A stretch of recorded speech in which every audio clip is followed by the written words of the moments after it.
for having see us through. Thank you for your guidance and protection. Thank you for all that you've done. Thank you for the food that we ate. Thank you, Jesus, for having been with us from since morning up to this time. Even as we continue with our program, Father, see us through. Guide us, protect us. Even as we go on to this section, Father, please give us thy word that will keep us moving. Give us thy word that we'll never live to forget. Father, the personnel that you are going to use, Father, please give them thy word so they can bring the depth that you've bestowed upon them, so we can also learn from it and also move forward for the glory of the kingdom. Thank you for seeing us through. Guide us, protect us, for in Jesus' name we pray. Amen. So, please, we have 2 Bibles here. Someone donated 2 Bibles. Someone donated 2 Bibles. If you know you need a Bible, just 2 people. If you need a Bible, just come forward. If you need Bible.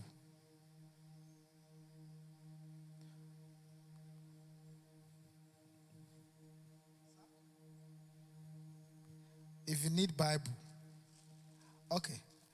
I think after the program, those that will join us as well later on will also make the announcement.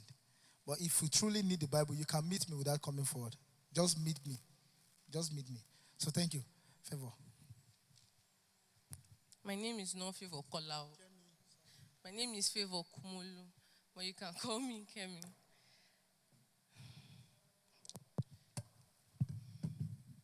Good afternoon, everybody. Me, I just finished eating, so please bear with me.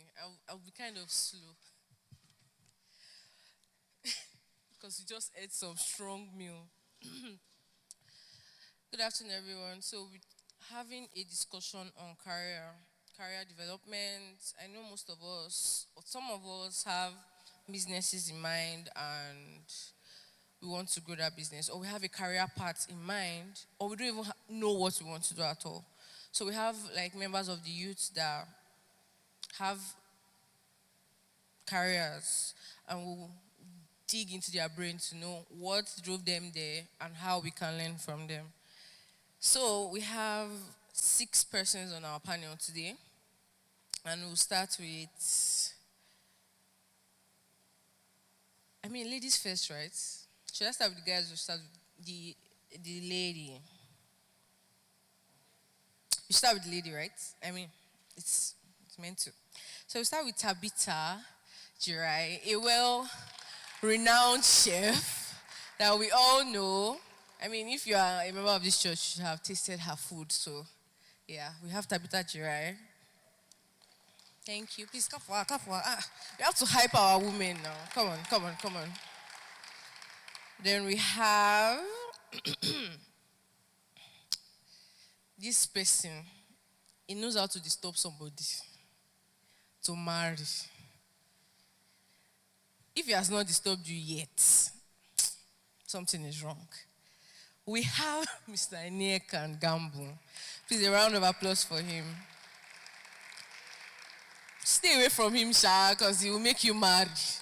But please clap for him as he comes to the stage. Thank you. Walk fast now. Did you eat eba with us? Quick, quick. Sorry. Okay, then we have Zisan Junior. Please give a round of applause to our world-renowned architect in Children's Church. So we have Zankian too. Okay, thank you. Okay, yes, we have Kefas. Thank you, please clap for him. He's a photographer. They'll introduce themselves. I'm telling you based on what I know about them. Then we have Zan. I'm sorry, Zankian that's coming down stairs. Please clap for him. He's one of our youngest elders, soon to be. So please watch out for him. Am I going to call myself? No. Thank you. All right, so I'll just pass the mic around to each one of them, and they will introduce themselves how they see fit. So I'll start with Kefas. Good afternoon, everybody. Happy New Year to all of us. Wish you a fantastic year ahead. My name is Kefas Garba, and I'm a photographer full time. Yeah, that's what I do for a living. Thank you. Hi, my name is Isan Dunya. I'm an architect. Okay. Good afternoon, everyone. Happy New Year. My name is Aneka Ngambul. I'm a youth. Good afternoon, everyone. I'm Tabitha Istifanos, and I'm a chef. Good afternoon. My name is Zankian Dunia, and I am what will I say? Operations. I'm an operations staff. Thank you. All right, thank you. So we have just. Okay. So I'll just go over their names again. We have Kefas, we have Zisan, we have Mr. Niekan, we have Tabitha, and we have Zankian. So I'll just be asking them questions. Please, during this session, if you have any question, please feel free to write it down so you don't forget. Sorry. Can we work on this sitting arrangement? Sorry. It doesn't work. We're backing these guys. They should move like this. Please, let's move this way. Let's open it up. You know, There's no proper. Or come up. Yeah, you want to try the altar? Please, a round of applause for our organizers. Okay, while they settle down, please, during this session, I expect everyone to have questions, honestly. Because this 2025, I believe it is a year where businesses will start and will grow, or you find your career path. All right, so I'll be asking them some questions that I believe should give you guys questions to ask them. So I'll start with. All right. So I'll start with. Okay, first. I'll start with Mr. Niekan. What inspired you to choose your current career path? So you have to tell us what you are currently doing at your place of work or what career you are in right now, and what inspired you to choose that career path. All right, so I'm a finance specialist. I work with multiple organizations. I've done audit reviews for different kinds of businesses, operational evaluations, system checks, financial statement reviews, and all of those boring things that teach you how to set up a business that will last, things that evaluates efficiency and effectiveness in the workplace, systems that evaluate efficiency and effectiveness. Now, how did I come to that career path? Failure brought me to that career path, and a bit of uncertainty. The thing is, you're not required to know everything, but you're required to keep moving. And you're required to ask questions, you know. So I wasn't one of those people born with clarity on what I wanted to do or how I was going to go about it. In hindsight, knowing myself now and having lived with myself this long, understanding my own capabilities, I realized that I could have done much about anything, but that was not very clear at the start. What I know I sort of wanted in my heart was to be an actor, you know, write scripts, act movies and all. But the pathway wasn't very clear. So what I did was I followed the pathway that I could see. And one thing led to another, trial and errors, failures, you know, heartbreaking failures, you know. But the ability to rise up, you know, don't allow your defeat to define the outcome. You keep pulling yourself out and finding out, what can I do with where I am? You start with that answer, that question.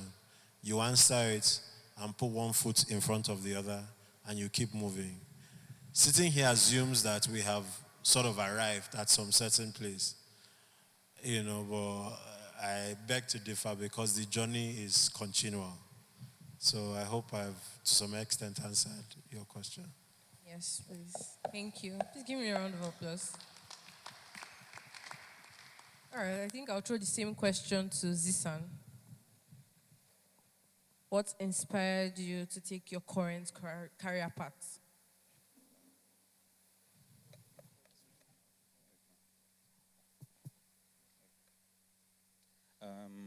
For me, I think it was one of those things that I discovered quite early in my life. I have always been good at drawing, art, things of that nature. I remember going to my uncle's house. He's an architect, and then seeing the mechanical pencils.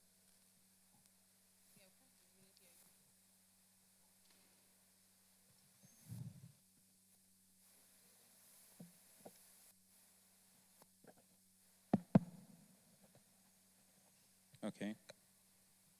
I remember going to my uncle's house, seeing the mechanical pencils, seeing the tracing papers and all of those things, and I was fascinated. I was interested in it. Getting into secondary school, we usually bought our textbooks ahead of time, and one of the textbooks that we bought was like an introduction to technical drawing. And even before we started classes, I had already started like going through that textbook and was carrying out the exercises in that textbook. So it was something that was innate, it was passion. So I think that's just the short answer. Thank you. So you identify as an architect? Architect, designer, yeah. All right, thank you. All right, let me not do brother to brother. So can I have Tabitha answer the same question?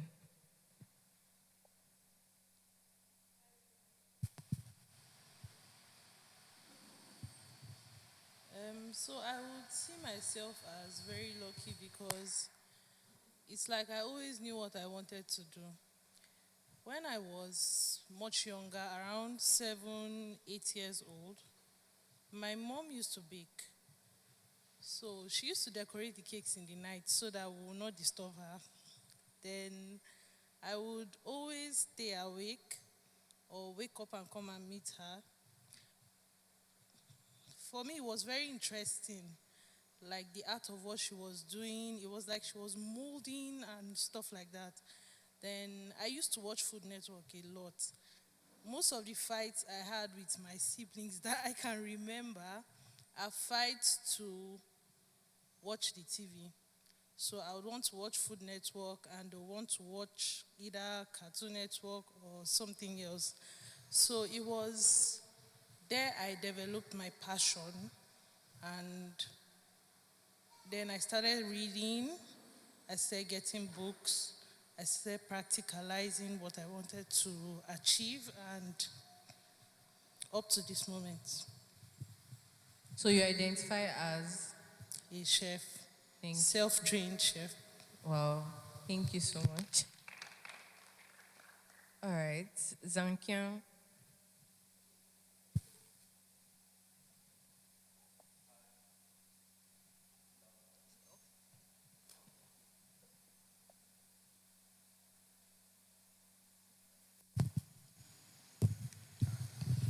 Can you hear me? We can. All right, so I think earlier when we were introducing ourselves, I said I work in operations, which is something that I actually do at work. It's quite vague, but that's really what it is. You're just covering all the operations of the department that you are working in. So, but there are other things, other career paths that I have.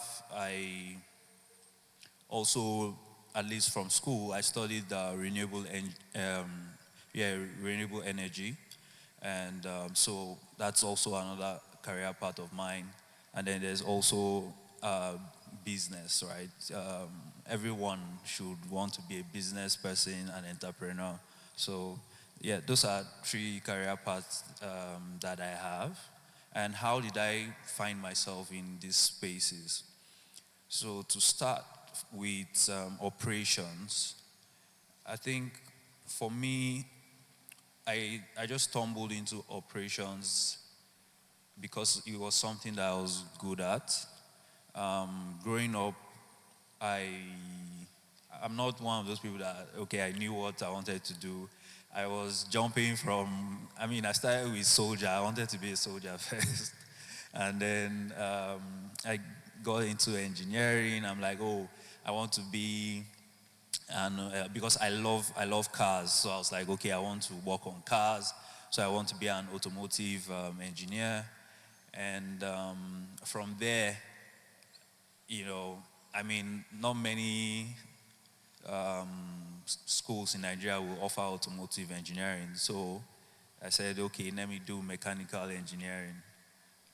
And mechanical engineering didn't come for me in school. They now put me in physics. And in physics, they put me in renewable energy. So that's how I got into renewable energy. And after I finished my first degree in renewable energy, I wanted to actually do engineering. So for my master's, I said I want to still do engineering, but what I learned from renewable energy was actually interesting to me. And so I wanted to also continue in that. So I combined the two and I went to do a master's in renewable energy systems engineering. So it was getting into that course.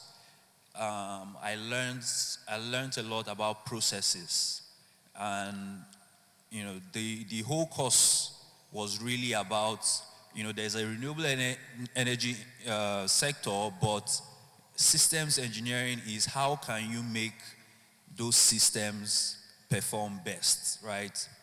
How can they be faster? How can they be more accurate and all of that? And so in the course of learning all of that, I was very interested in making processes better, right? So systems engineering and making processes better. And so that led me to a career path in operations. So basically in operations, I'm trying to just make sure that the operations is operating at its best. And so the renewable energy side of things was from school, and I still try to explore that side of my career as well. And for business, it's just more about entrepreneurship. I mean, I grew up in a family where, my parents, even though they were working, they still managed to, put some investment in businesses. So I kind of picked that up from there. So, yeah, that's how I got into my three career lines. Thank you. Thank you so much, Isam. Please can you give me a round of applause? So, Kefas, can you shed light on All right. your... Well, I would say two things: passion and God's plan.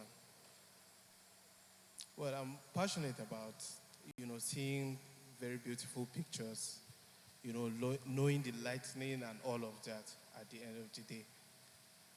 And, why I said it's God's plan is when I was in primary school, my dad bought a digital camera. So one of my uncles was about getting married. So we had a family meeting and my dad was like, okay, what do we do for this guy, for his wedding? What kind of gift should we give to him?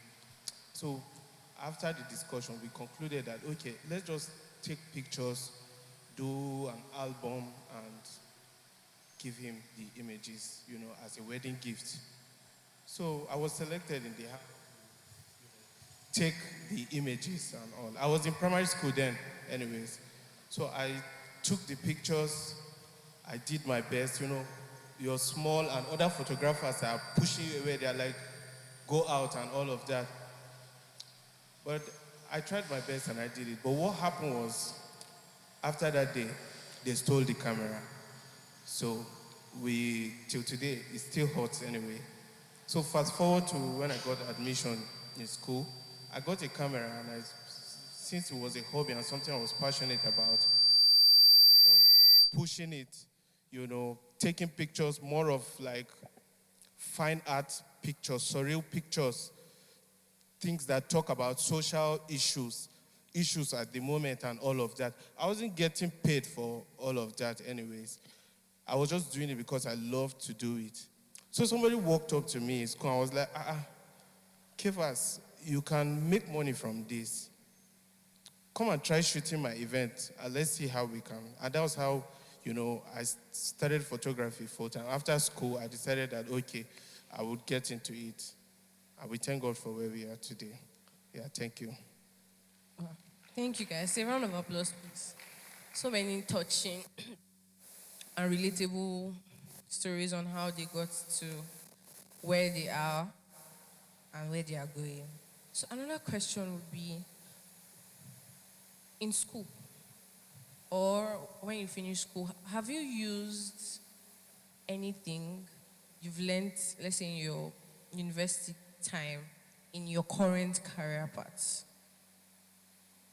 Can you relate what you do now to what you learned in school? Was it useful to you? No. Anybody? The first question is, what is school there for? There are postures. If you want to succeed in life, you will not reinvent the template. There are things that are certain. Discipline is certain. The ability to receive data, process that data, turn into useful information for yourself, and then apply it. It's the same principle. Elon Musk has to use the same principle to succeed at SpaceX. Everyone, you can have a talent as a photographer, you can have a talent as a baker, or as a cook, or whatever your talent is. If you do not know how to harness some certain tools, like discipline, understanding your industry, understanding barriers to entry, understanding how to be a good mentee, for instance, how to work in a system, you will not succeed.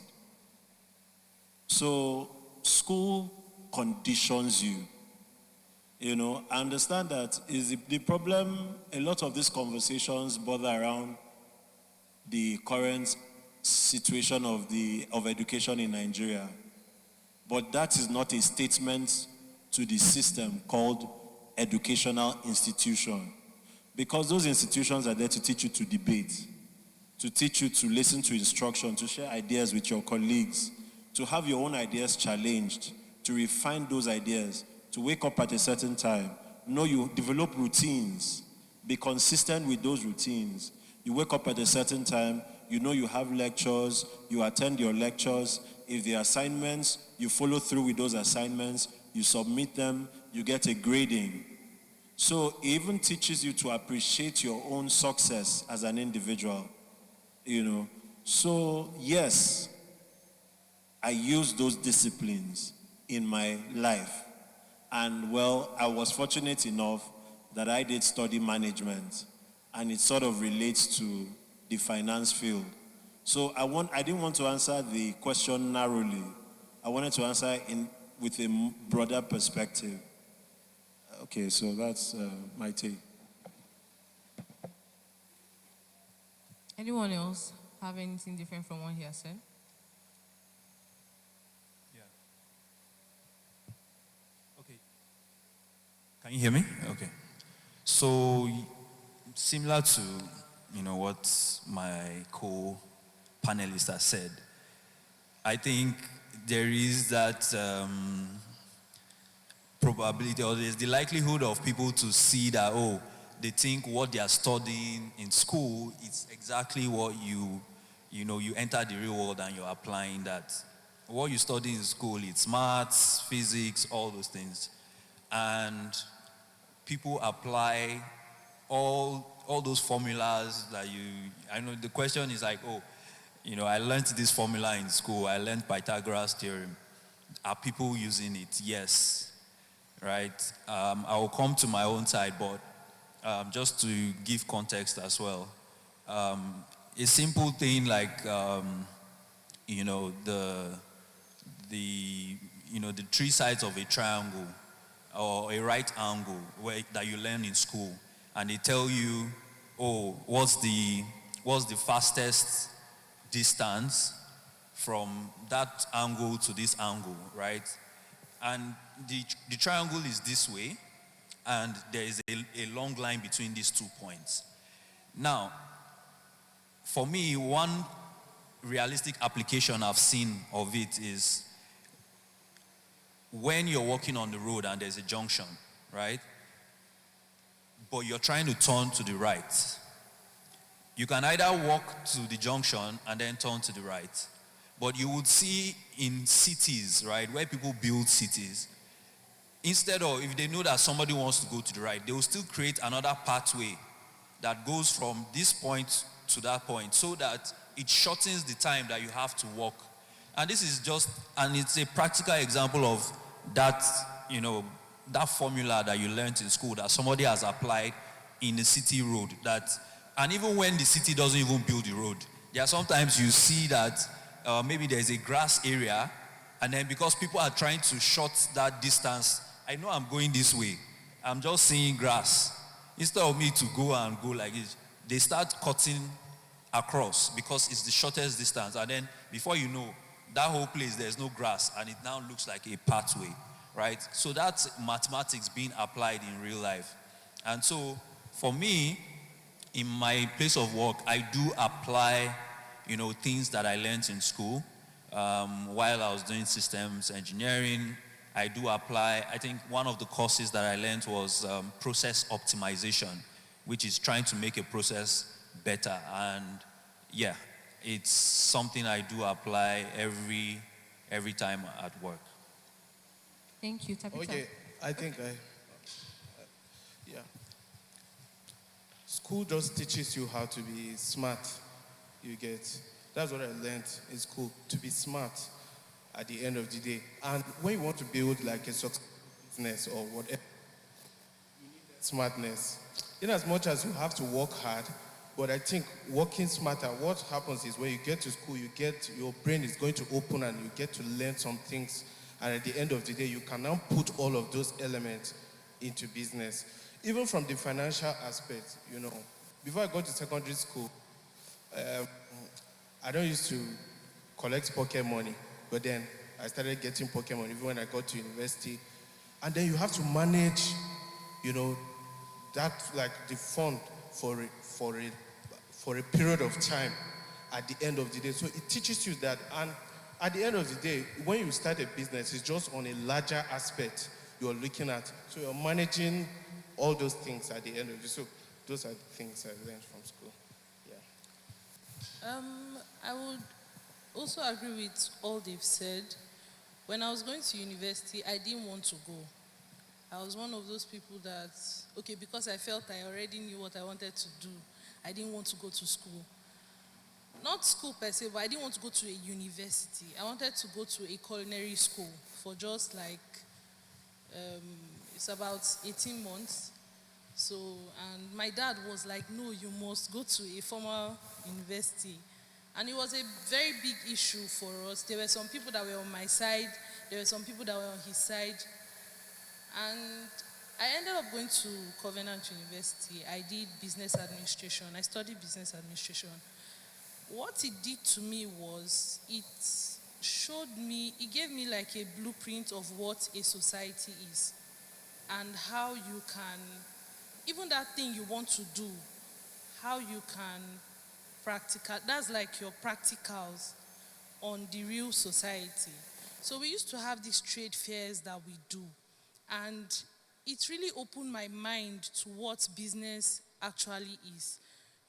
I imagine all the failures I had in school. I imagine if I had done that in the real world, not with students. Students too were customers, but I imagine if I had done that with some of the jobs I get now, it would have been a longer process for me. And also, you discover that what you learn in school, just like what they've said, it just opens your mind. So you have more capacity to handle what is coming. Like, it prepares you for the real world and for that business that you want to do. I'm really glad I went to the university at the end of the day. Sorry. Could we just dwell on this conversation for a little bit longer? I know you are in. Okay. So there is the argument for, who school help, go big brother, and all those kind of things. But like what she mentioned just now highlights a point that I want to pick out. University is called an institution of learning. Learning is the key word. For instance, if I wanted to be let's say I followed my dream to be an actor. Yeah. A systematic way to go about it may involve going to the big brother house because that's like a shortcut to gaining followers or something like that. But the point is this, with whatever path you choose, there is learning that is required for it. That learning, whether you get it from a formal sector or an informal sector, like you could have gone to culinary school, valid, but you would still need to learn about business because you're not just going to cook, you're going to grow a business. So whether you go to a culinary school and then from there you go and you train under someone that is, that learning is important for whatever endeavor you choose to apply yourself to. Because the statistics says that 99.9% of all new businesses fail. These are facts. These are not, my feelings. It fails. So how do you put yourself in the condition that 0.1% can apply to you? That is where learning is important. So that is where both formal education and informal education has an argument.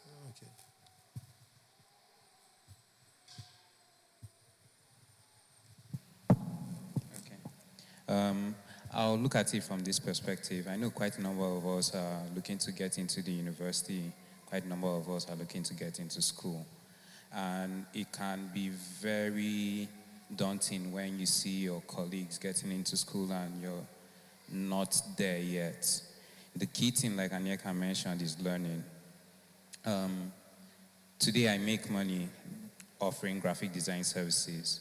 That's not what I was taught in school, but I learned it while I was in school because of the friendships I kept, the opportunities that were availed to me. I also went to Covenant University. Covenant University was one of those schools that was good with internet services. Now, that offered the opportunity for me to download softwares, download tutorials, and also network with people around me and learn skills that have been beneficial to me up till this moment. Architecture as well has also been very, very beneficial to me, which is the profession I learned while in school. So the key thing is learning. Even outside of school, you still have several opportunities to learn. KFAS here is making money off of photography. There are formal institutions for him to learn photography, but from his story, it wasn't those formal institutions that gave him that skill set for him to earn. So the key thing is learning.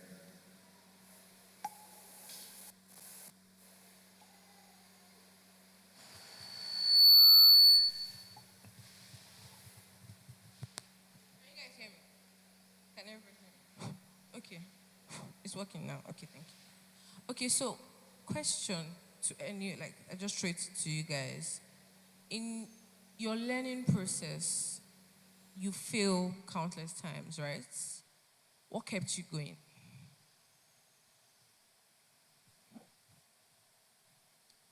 So none of you failed? Please tell us, so let's know the shortcuts to just getting it. In your learning process, let me say it again. You failed, definitely, or not. If you failed, what kept you going? What made you still choose this career path that you are in? Sorry. Okay. I'll just speak. You know why I wanted to speak first is because I don't want to undermine the breaking effect of failure. Failure can be debilitating. That's the truth. If you've ever tried something wholeheartedly and you failed, it can be debilitating. Now, what can keep you going from that? Number one is the objective. Now, theoretically, that can be easy to say, focus on the objective, you know. Another thing that I think kept me going were little wins. Don't ignore the little wins. That you failed at the big picture. You didn't fail 100%. There's some little wins. Those little wins are like energizers. They reassure you that you're not totally useless. Because failure can make you feel that way. And I can speak on this because I've experienced it quite heavily in certain endeavors that I have put myself in. Financial losses and all, you know. But I always make a note to remember the little wins because you need confidence. And they say fake it till you make it. Real confidence, I don't know how you can fake that one. Because the fake it can be spotted. There are rooms you enter and it will be spotted. But where real confidence comes from are those little wins. Let's say you go out to set up a huge bakery. You've gotten a lot of funds. You know, you are very excited. You do like a whole luncheon. And people come that first day and the rest. Then the numbers start going down. After like a month, you are not able to keep up your light bills. After like 2 months, you have to shut down. That can be really heartbreaking. I don't know if my colleague has ever experienced that. That can be really heartbreaking. But those little wins of knowing how good of a baker you are, knowing that you baked someone a birthday cake and they said, my God, I have never tasted this before. Remember those wins because that's where the confidence is. That's what will give you the courage to try again. So what has helped me is number one, remembering my own strength in moments of massive failure. Remembering those little wins. Not losing perspective of who I am. That the failure does not define me. And there's some, secondly is focusing on the objective. And then the third thing that I'm going to drop is a phrase I always remember, this too shall pass. That failure will pass. So put your foot, the next step that you can make it. You will arrive at the destination. So I want to share an experience. In 2022, something really, really bad happened to me. I got a job. It was my friend's wedding, and I was supposed to deliver a 3-tier cake, the wedding cake. This wedding was a big wedding. NTA was there, and it was the hall. When you get into the hall, you would see how decorated it was and everything. And for me, that was a first. Prior to this, I have never had any major cake failures. Because I already know I know what I'm supposed to do. I know the structures. I know the basics that can cause failure. So it's expected that you deliver a perfect cake. And on the way to the venue, we're just by Sunnyvale, and a car just entered our front. So the driver matched one kind of sharp brake. Immediately he did, I just looked at the cake. He came front. I stacked two and the other one was separate. So one of the middle tier just shifted from the base and it was bigger than the base because it was very high. At that point, I didn't know what to do. So when we arrived at the venue, the base had broken completely. And what helped me that day was that we came on time. We were like there 2 hours before the reception began. At first, I tried to fix the cake. So I fixed it and put it on the stage. But I sat very far off so I could watch it. You know, when it comes to cake decoration, if you're too close, you might think it's very perfect. But when you go back, you'll see if it's tilting or not. Then where I sat from, it looked okay. So when people started coming in, I went very close and I noticed that the cake was about to fall. Immediately I lifted the cake. It rested on my body. It was only me that noticed it. You know, I took it out and at that point, my body was shaking because everybody was, like, people were already coming in. Like, you know, those early people that will come, the first people to come for the reception so that they can get good seats. So, I was thinking, what do I do? What do I do? So I started calling people in my line and asking them, okay, this is what happened to me. I called my mentor. I trained under her for some time. So I called her and she was like, you can't, she told me clearly that I can't use that cake, but she's going to help me. She has dummies. So she will just help me. I'll just stack it up and put it as if it's a cake.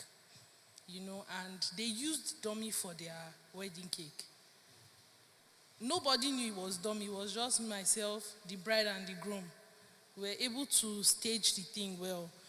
But that experience did something to me. For the next 6 months to 1 year, I couldn't take wedding cake orders. And I kept asking myself what was wrong. Like, this is something you know how to do. You know, why can't you do it? And I noticed that even small birthday cakes, if I'm doing it, I'll just have, my body will be shaking. I have all these little mistakes that are not supposed to be. So just like he said, I sat down one day and I started going through my old cake pictures. I started checking jobs I had done. Before then, I had done a very massive 4-tier cake that like 3 people or 4 people had to carry into the hall. You know, I started going through jobs I had done and I started telling myself, you can do this. Like, you can do a wedding cake and it will not break. You know, and since then, that was 2022. Thank God the couple forgave me and we moved past that. But it took a while before myself, would move past the event. And I had to keep talking to myself on it. And now I can do wedding cakes. So sometimes, it's not as easy as it looks. It's not as easy as it sounds. Especially when you've had a massive failure. But you should be, just like he said, you should be able to, you know, reflect back and speak to yourself. You have to build that confidence back. You have to tell yourself, I can do this. I know what to do. It's not like exactly, I know what to do and I can be better, you know. At least I learned something from that experience. I learned that I shouldn't even stack 2 tiers when moving wedding cakes. I take everything individually. Before I used to just put 2 tiers and, you know, carry the rest. But since then, I don't do that anymore and I've moved past that stage. Okay, so for me, I will give an example and then use that to kind of explain my principle to that. In university, I went to Kaura University for my first degree, so I had one carryover in my entire this thing, and that's like a failure, right? You feel the that's like you failed, right? Now, what led to failing that course that year. I did not read, basically. So you know, they do tests, and then you have exams. They split the score. Test is like 30%, exams like 70%.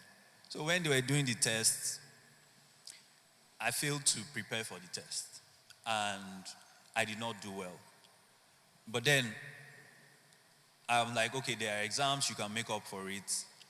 Now I was determined to actually make up for what I did not do in the test during the exams.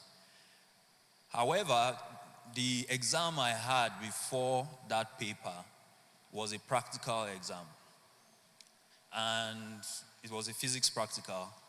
And practical exams are very tiring, they take the whole day. So I did my practicals, and we finished that practical exam late at night, like very late. And I just knew I was tired. Now, I had not still read, I was not still prepared for that course. And then going back to the hall, other people were like, man, we have an, and the exam was in the morning the next day. I'm like, I need to sleep. Others were like, oh, they need to read, they need to prepare. And I went to sleep. I went to sleep, and I woke up because I was so tired. I didn't even wake up early. I woke up close to the time of the exam. I rushed there, and I just sat there, and there was nothing for me to really write, and I failed. However, how did I go past? So now that's the scenario, right? Now, how did I go past that? I think it also ties into what Anikan and Tabitha have said. When you look at yourself, you have other wins that you can refer to say, so that you don't start internalizing and calling yourself dull or you are not capable, right? There's that risk of when you fail something, then you start to think, oh, you don't have the capacity to actually do it. However, something that helped me at that point is I know that I have passed other courses. So at that point in time, I was not going to internalize it and make it that, oh, I'm dull, right? So that's one. The second part is I also know I did not give it my best. I didn't prepare. Right from the first test, I did not prepare. So my other lesson to, getting past failure is, did you give it your best? Right? Did you give it your best?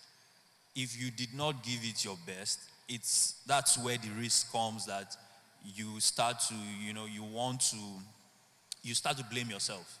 So in anything that you're going to do, make sure that you're putting your best, you're giving your best, you're putting your best foot forward. You're not shortchanging yourself, you're not shortchanging whoever you're working for. Give it your best at all times. It's not just for other people. You're doing it for yourself. Because when you give something your best and it doesn't work, at that point in time, that's where that helps you. Because you will be able to look at it and say, you did everything you were supposed to do. At that point, it's not you that caused that failure. It's something else, right? So when you think about it, when you go back, you will be able to look at, okay, the things you did and the things that did not come together and why that thing failed.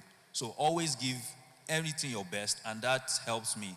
So in my example, I know I did not give it my best. I mean, I blame myself for it, but I knew how to get over it, right? I knew that in the next time I'm approaching this course or any other course, I have to give it my best. If not, then that's what's going to happen. Then the other side of it is not internalizing, failure. Don't make it an internal thing. Don't hold on to it too much, right? Yeah, don't take it personally, especially if you've given it your best, right? especially if it's something external that has led to that failure. It gives you a better chance to actually move past, failing that. And then lastly, just believing in yourself, right? Always look at other examples. There are sometimes you give it your best and it still fails. But if you learn from others, you see that there are others who didn't give up. So always look at, everybody has that failure story somewhere. And what happened is they didn't give up. So I think apart from learning from that situation, learn from others, see that there are others who had moments of failure and they never gave up, and it's at some point things came together. So those are like the three principles to actually getting over failure for me, right? Don't internalize it, make sure you give it your best, and never give up even after that failure. So, thank you. Thank you. Kefas. Is this working? Okay. I would say failure itself is part of the success story at the end of the day. I don't know how to explain this, but whoever is trying to start out something, you must realize that failure is going to be part of the journey. Let me share you like a story. We did a project with my cousin, some years ago, and that project was supposed to be published. I just met a guy, and I was in a keke going back home from school, and I met this small boy, that was begging for money. If you stayed in the north, you know what I'm talking about. He was begging for money, and it was drizzling. So I had compassion for the guy. So I removed 200 naira and gave the guy, because that was what I had. And the guy told me that he doesn't even want the money. He wants to eat food. So I was like, okay, fine. If you can follow me to my house, I would give you food. And I fed the guy. And I felt like I should document this whole thing at the end of the day. So I documented this whole stuff because we were planning to do a project. So I said, okay, let me just convert this into a project, since it's a real life story and people can relate with it. When I submitted that project, the person said I wasn't creative at all. The person just told me to go back and face school and all.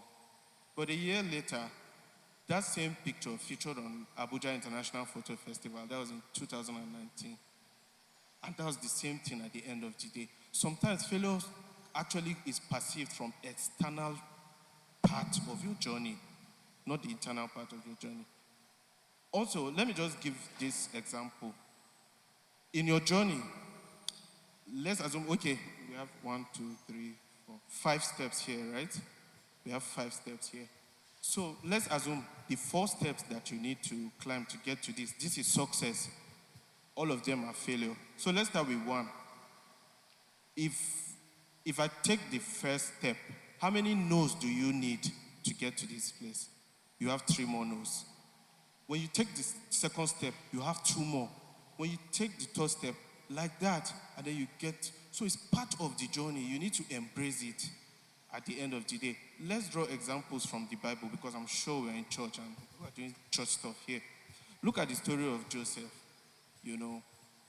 Joseph was 17 when he became a slave. You get, at that point in his life, everybody would say, this guy is a failure. Then he became a prisoner on top of that. Do you get, at the end of the day? But all those things were needed, to beautify the story at the end of the day. So sometimes don't focus on the goal. Yes, God always shows you the vision, but God will never show you the journey, because if he shows you the journey, you would give up.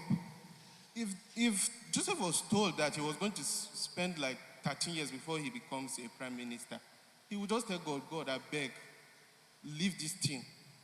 Let me focus on my father and everything, just taking care of, do you get, at the end of the day? But you need this. That is what you need to become successful. So embrace it. You need the no's, you need the rejections. And also, you mentioned, everybody was mentioning here,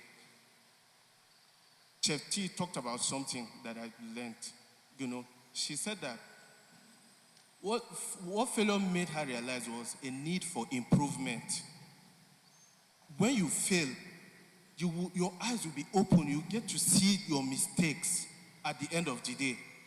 And then you can now tell yourself that, okay, I made a mistake here. I need to improve on this. I need to do this. I need to do that.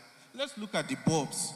I read a story. While I was in primary school, I heard that the guy tried a number of times. I don't know the number of times, but the guy kept on trying. He was persistent. He was consistent in what he was doing. He stayed there. Okay, if I do this thing now, let me just add one wire here. Let me add one circuit here. Just keep adding every day. The whole idea is not for you to say you are a fail.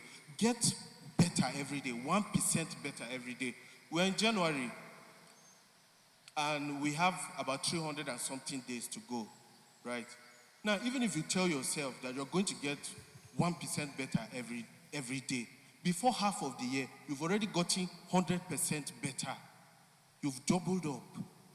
So just shut your ears and focus on the vision at the end of the day. That's just its hope. But what I will tell you is failure is inevitable. I was reading a business book and I saw one graph about, I don't know, the business people will know it better. I can't really remember the name of the graph, but underneath it's like a slope like this. Now, underneath it is, they call it angle of despair. I don't know if you've come across that, Chef T. Now, when you start business, you are happy. You are excited to start the business, to start a new journey. You tell your family and friends they are going to congratulate you. Then your eyes will be opened when you start the business that you have to learn a lot of stuffs after some time. So it keeps going down. It's almost like you're standing, in the sea and you can't see any shore around when you start the business. Then you go down to the angle of despair. That's where people leave business at the end of the day. From there, they just stop everything.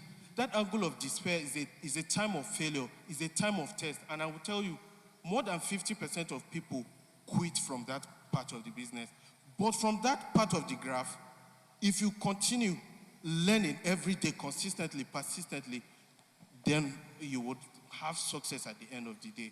I wish, it was like a presentation I would have shown us here at the end of the day. Yeah. Thank you. Thank you. Please, a round of applause for our panelists. Sorry, moderator. I just need to mention one thing. After that, one thing. I agree. I admire the tenacity it takes to succeed. But I want you to add one more thing to your journey, and that's flexibility. When you try something, you give it your all. There's a fallacy of this sunk cost. Fallacy of sunk cost, I think, where it's like gambling. People don't stop because they think about all they have invested in. Do not, I repeat, do not be afraid to reinvent yourself. You try something, you've given it your all, you've done everything that you know how to do, and that, let's go back to the definition of success in the story of Joseph. From the external perspective, and I understand why, because we are physical beings, someone can look at Joseph's success as him arriving as a prime minister. But from God's perspective, the miracle of that story is Joseph meeting his brothers and not throwing all of them in jail. That's the miracle of that story. That's the success of that story. Because God had to deal with him in a way that by the time because God used him to save his father's house. Don't forget that. By the time those men came back to him, he could look at them and forgive them and rescue them. So don't be tied to a methodology. That's the point. Don't be tied to a methodology. Don't be afraid to reinvent yourself. If you try something, you've given it your all, you've checked, this thing is not working out for you, forget about the sunk cost. Wake up. You are the one. It is you that you are the value. Wake up. Reinvent yourself quickly and find another way. I learned it in my friend's life. We started ACCA journey together.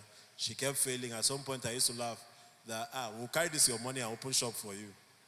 And, instead of wasting this money that you are wasting here, And after, we've gotten to I think, before you get to the professional stage, the advanced stage, 3-4 failures and the rest, she cut that journey short. Right now, she's in UK, she has a master's, she's, I think she does renewable something there and the rest. And I learned something from her story. Don't be tied to that thing. You are the value. Don't forget it. You are the value. So if a methodology isn't working out for you, recalibrate, change it, but don't use that recalibration as an excuse to wimp out. I also failed strategic business leadership 3 times. The first time I say, what's happening? Second time I say, myself, I go open shop. But those things taught me to try a different perspective, and by the third time it was, so that's just what I want to add to that. So don't be stuck on the methodology, that's all. Thank you so much. Thank you so much. So I think we'll pause here and give room for questions. I don't want us to have to listen to a lot of things and have too many questions at the end of the session. So I will just leave the room open now for questions. Do you have any questions as to regard what they've said so far? Okay. That was quick. Thank you. What if you're in the stage of picking your career and you don't have any inspiration and you don't know and God hasn't told you his plan yet? What do you do in that scenario?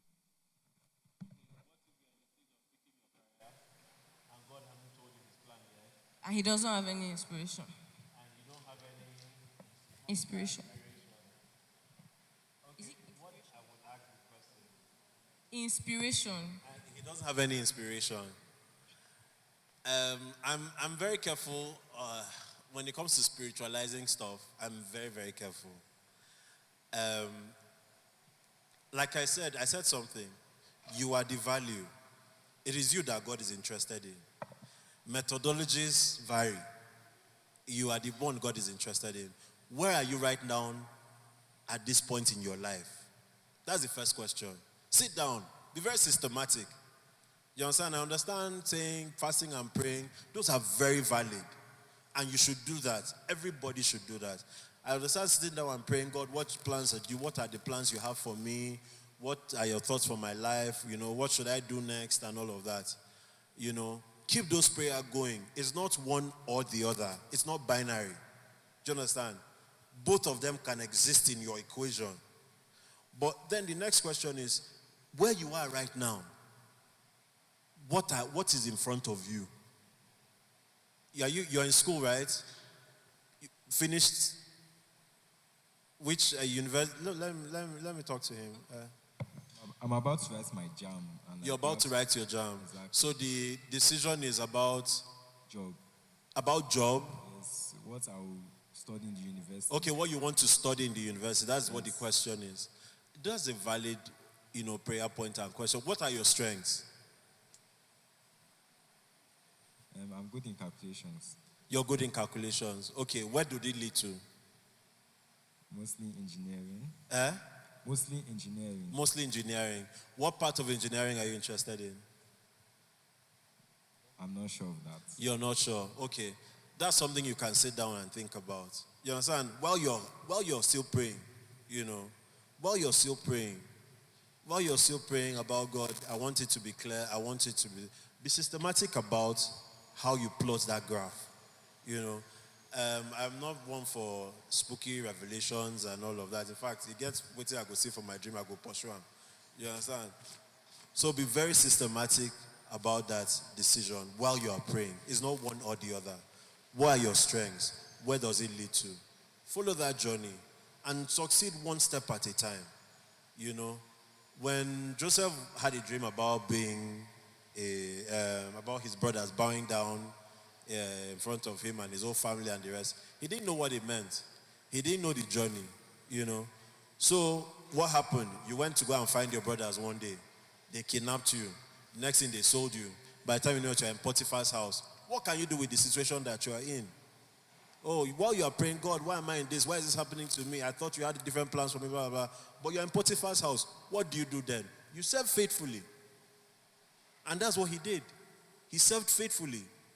And then when they tried to pull him out of serving faithfully, he stuck to his values. He said, no, I'm not going to do that. I can't do that against God. And then he landed in jail. You know, these are very confusing things for any young man. Very confusing. But even in that jail, after he has finished crying, after you finish asking God why, after you finish, you know, worrying about, okay, what plans am I doing for my future? At some point, I'm sure at that point, he's just praying, God, I want to go back to my father's house. He has forgotten about that dream. You understand? So, okay, now you're in jail. What do? You stick to your values. I was brought up right. I fear God. So in this position, I serve as I can. And you know, serving in that jail faithfully, wholeheartedly, at some point the warden handed the jail to him. You know? And then, you know, God, the thing kept moving and moving. So don't be overburdened with seeing a full picture. Start with where your strengths, what will it lead to? Then take that step. When you take that step, in that one, where does the next one lead to? The full picture will present itself. You belong to God. He's your father. You know, while you are praying for the bigger picture, for guidance and all, take the step in front of you. Sorry, can I just add to what he said? Sometimes we underestimate, I think, is that the right word? I think we underestimate or we look down on what we have now and what we are currently doing. And we forget that it's little things that can accumulate to be a big picture. You will get to a point in your life that when you look back, you will discover that God has always been guiding you. It's just that it's not the way you expected. You did not see vision like other people, or you did not dream dreams like other people. But God has always been there guiding you through the process, you know. You will look at decisions you took, seemingly simple decisions that will become milestones in your life. So I think that sometimes we might be too occupied with wanting to, know the whole thing and not being so diligent in what we have now. So you need to learn to be diligent and, should I say, what's that word? Faithful with what you have now. Because if you're faithful with little, then you can be giving more. Okay. Sorry, just to ask, when he asked your strengths, how will I put it now? Most people believe that your strength is what people see is your strength. Like now, let's say my dad now believes that I will become an engineer, and I take that as my strength. I think Zakian mentioned something. Know yourself, to be honest. Not that your dad wants you to be an engineer, you'll now be like, okay, yes, I think that's what I want to do. Right? What is your strength? Another thing is, I know in school they grade us and things like that. I have a friend that was never in school. She was never good at theoretical stuff, like at all. If you give her anything she had to read and things like that. She failed woefully, to be honest. Currently she had to write law exam 4 times. And she paid for each time she wrote. So she wrote the law school exam 4 times until she passed the 5th time. So, and that was because her father is a lawyer. So her father projected his own strength on her. So when he asked what your strength is, know what you like, what they close the doors now, and they are to test you based on the strength you say you have, you will succeed. Not whatever anyone around you is projecting to you as your strength. So that's just one thing I want to clarify. Okay. Yeah. So I want to come from a practical angle and say you should actually do a lot of research and then check with yourself. So what I mean is there are publications out there, there are companies who do research and try to forecast what will be the most relevant industries and practices in the next 5 years. You're going into the university, you know how long it's going to take you. So you want to choose something that in the next 5 years is going to be relevant, all right? Our time, our parents were pushing us to engineering and so many things. And they were relevant at that time, but they are still relevant as well. But the world keeps changing, By the time we were finishing school, the things that were booming at that time was tech. Do you know how to code? Do you know how to do, JavaScript, all those languages? And our parents had already pushed us and invested a lot in the traditional courses that were booming at the time. So what now happened is, some people started to reinvent themselves, started learning those things. But for you going into university, I like the question that you asked, and I think it's going to help. I think people should, keep communicating this to people who are, or kids who are trying to get into university. Do a research and find out. You might not know, like nobody knows the future, but there are people who try to forecast what's going to be relevant in the next so years. Use that and pick an industry. Now, the thing about an industry is it's vast. There are so many areas you can work in. In secondary school, they have what they call art students and science students. And trust me, in the business world, in the real world, those people meet each other, right? Even though in school they are separating you, they are teaching you different courses. In the real world, in the business, they overlap. The lawyers are there working with the engineers, right? They have to discuss and align on certain things. The business people that are doing business admin, they have to come and work with the operations guys and figure out how do they want to do their operations to make sure that they are making money. So they do meet in the real world in that industry. So you found out the industry that you think is going to be relevant in the next 5 years when I leave school. Now you want to know, do you want to be in the arts or the science side of things? This is where the whole conversation of your strengths come into play. And how do you know your strengths? Favor has said, you don't want to, allow other people to keep, this guy, you look like you can run, or you must be an athlete, or you are tall, you have to be a basketballer, all of that. No. There's a reason why in your earlier school, they teach you all the basics. They teach you a range of subjects. You enter JS1, they are teaching you both art and science subjects. It's as you advance, they give you the opportunity to pick one. And that decision is supposed to be on you to see which ones do you perform better at. For me, I remember being in school and the courses, like the subjects like government, history, all those things, they were annoying me. Like, they just had too much, they just had volumes of words and, all of that. I saw that I was better and I liked the calculations, right? The formulas and all those things. It was just easier and made more sense to me. So look at yourself, and I saw that I was passing those subjects, a lot better. So look at those and figure out what's your strength from there. Because you don't want to set yourself up for failure.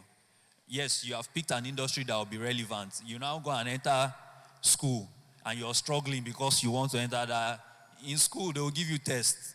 It's not like you go and learn and then come out. You must pass that test to go to the next stage, to go to the next stage. So you want to also set yourself up to, to your strength so that when you're in school, you're able to pass. But in terms of what you want to study, do a research, go and check online. What do you think is going to be relevant in the next 5 years when you get out of school? Yeah, so building what Zingi said,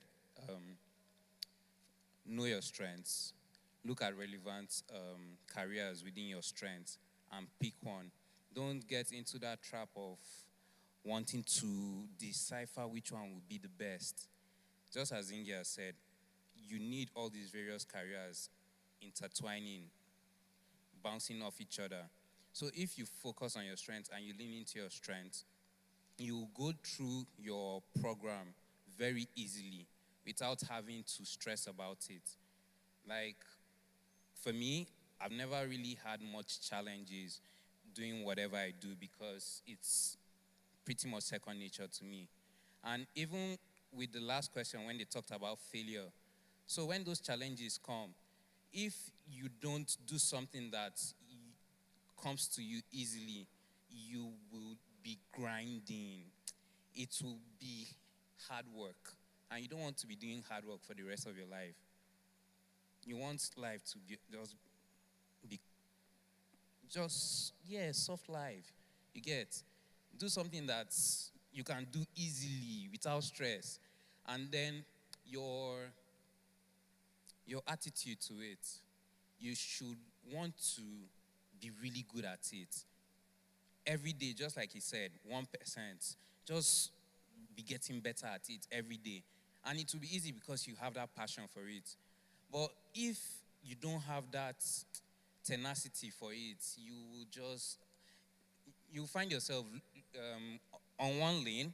You see this other person is moving good in their career and you're looking there. And then another person is moving good in this career and you're looking there and you're caught in the middle and you don't even know what you're doing with yourself. But once you find your strengths, you know what you want to go for, and you find fulfillment in it. Every day you're making progress. It's not that, okay, you're making 10% progress, but you're making 2%, 5%. Every day you can see yourself growing. You'll be good. Yeah. Let me just add one more thing. I will advise you to pray. Make sure you pray as much as possible, because what prayer does is it opens your eyes to opportunities you get. Let's assume now, look, this is a rock. This tile we are standing on, they are marbles, right? They are rocks. Now, when you pray to a point where your prayer doesn't really does the work for you. No.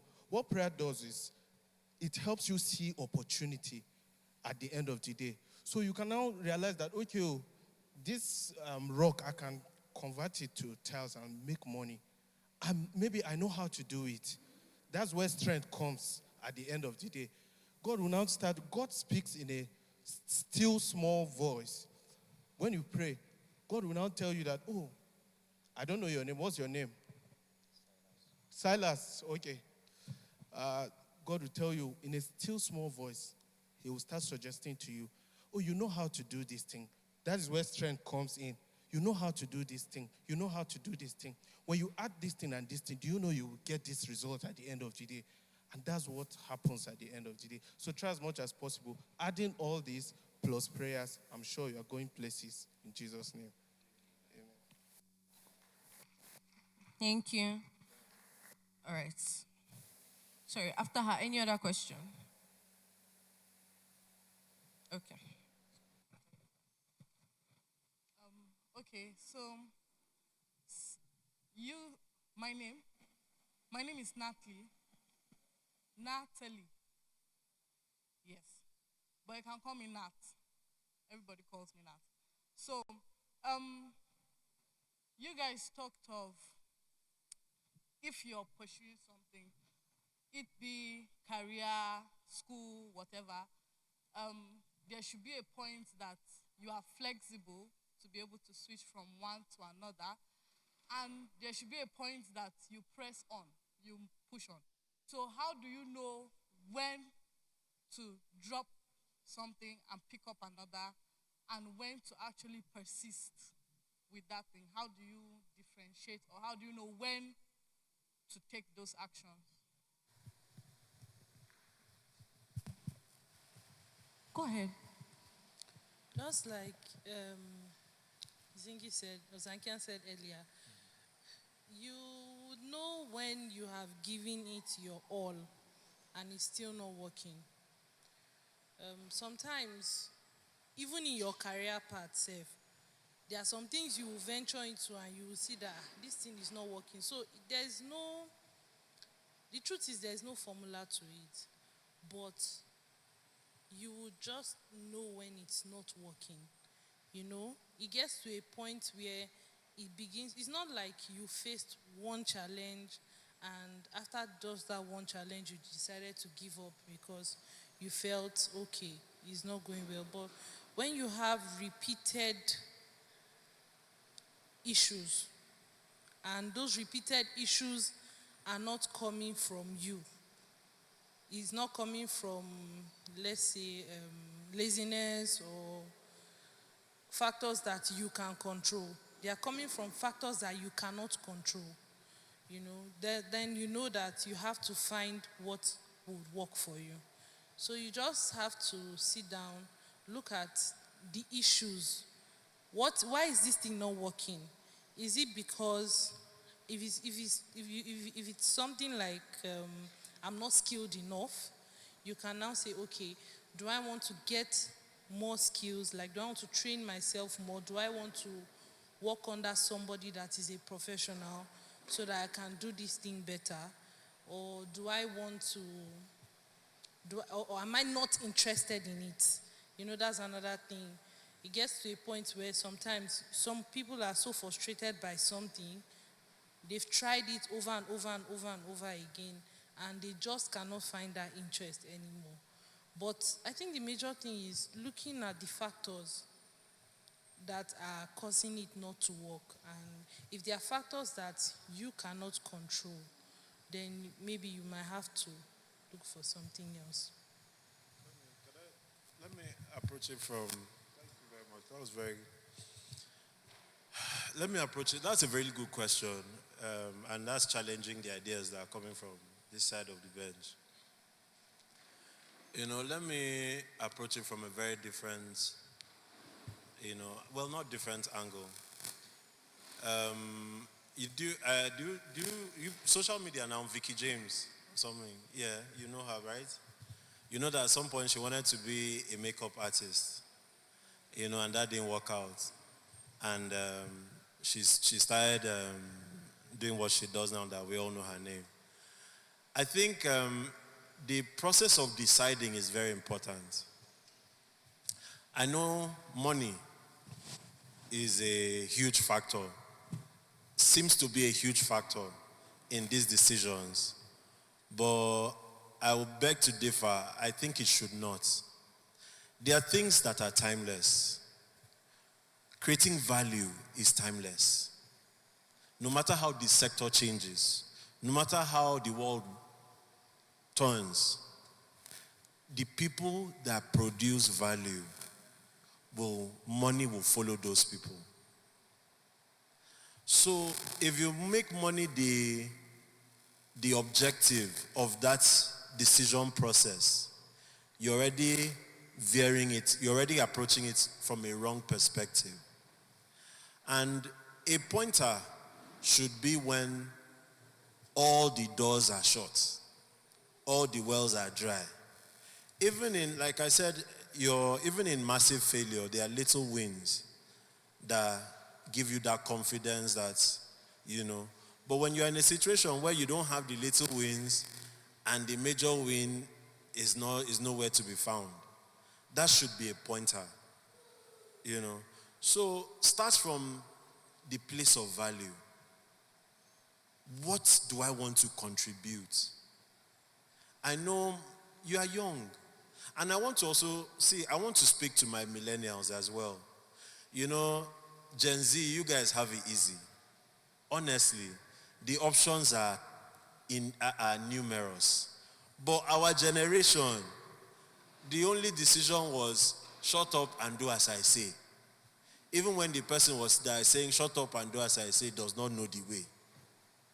So we have a lot of us that are now burdened with trying to bring money for family. You don't have the luxury of changing your mind anyhow because you have dependents.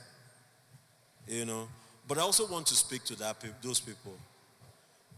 Don't allow that to shortchange you from asking the question of how is my life going to produce value before I die? And find the courage to pursue that path. You know, with all the responsibility, find the courage to pursue that path. So, in determining if you should change your mind, how did you arrive at that place in the first place? Was money the objective? If money was not the objective, give it a little more push, but also be realistic. Do you understand? That's the balance. Be realistic.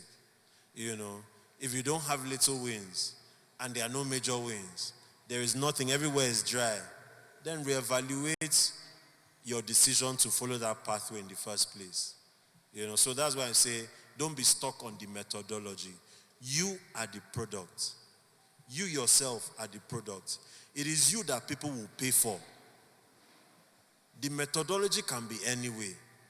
For instance, when there was a point when I was when I finished secondary school, at some point it was about there was this whole tech didn't start today. There was this crave for sending all of us to computer schools. I think it was Aptech that was the in thing in my time then. And I registered for those classes. I sat down in the first class. The guy was talking about SQL and this. He was speaking French. I knew that there is no how. Crack my head and put this book. It will produce nothing. So after the first class, with all the money that I spent, I went back and I never went back. You know. So there are things that are natural that would show you where the line you should toe that produces value for you as a person and then for the community at large. You know. And if you try that and try that and try that and try that, then go back to the drawing board. Find a different method. You know, but remember that you yourself are the product. And this speaks across to everyone. You know, don't be afraid to reinvent. Have the courage to do it. You know, so I hope I have not. No, you've killed it. Yeah. So, for me, I would say there are three things you should look at. Your passion because as we said, or when we're talking to Silas, you want to choose a career path. We talked about looking at your strengths, something you're passionate about. Zisan mentioned something that comes easy to you so that by the time you get into that career path, it's soft for you. Like it's something that is second nature for you.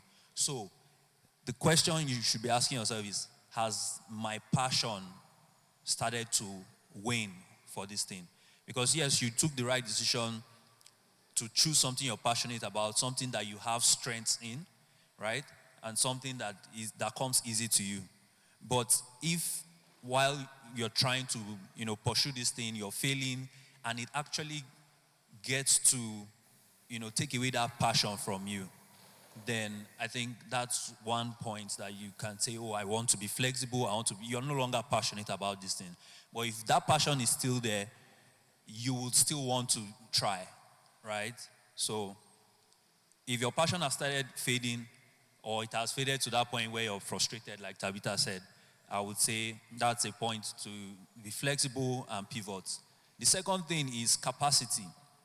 If your passion is still there, ask yourself, have you built your capacity to the point that, you should start seeing success? So keep, and it's not like, I'm not saying you should internalize the failure like we said.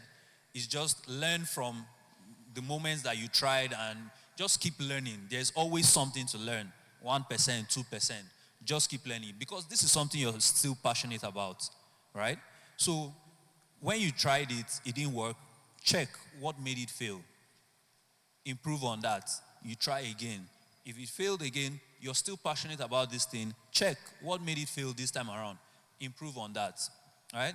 So except if you reach that point that, I've built my capacity, I've learned all the courses that have to do with business administration or project management. I've learned all the courses. I passed the courses. I did all the certificate.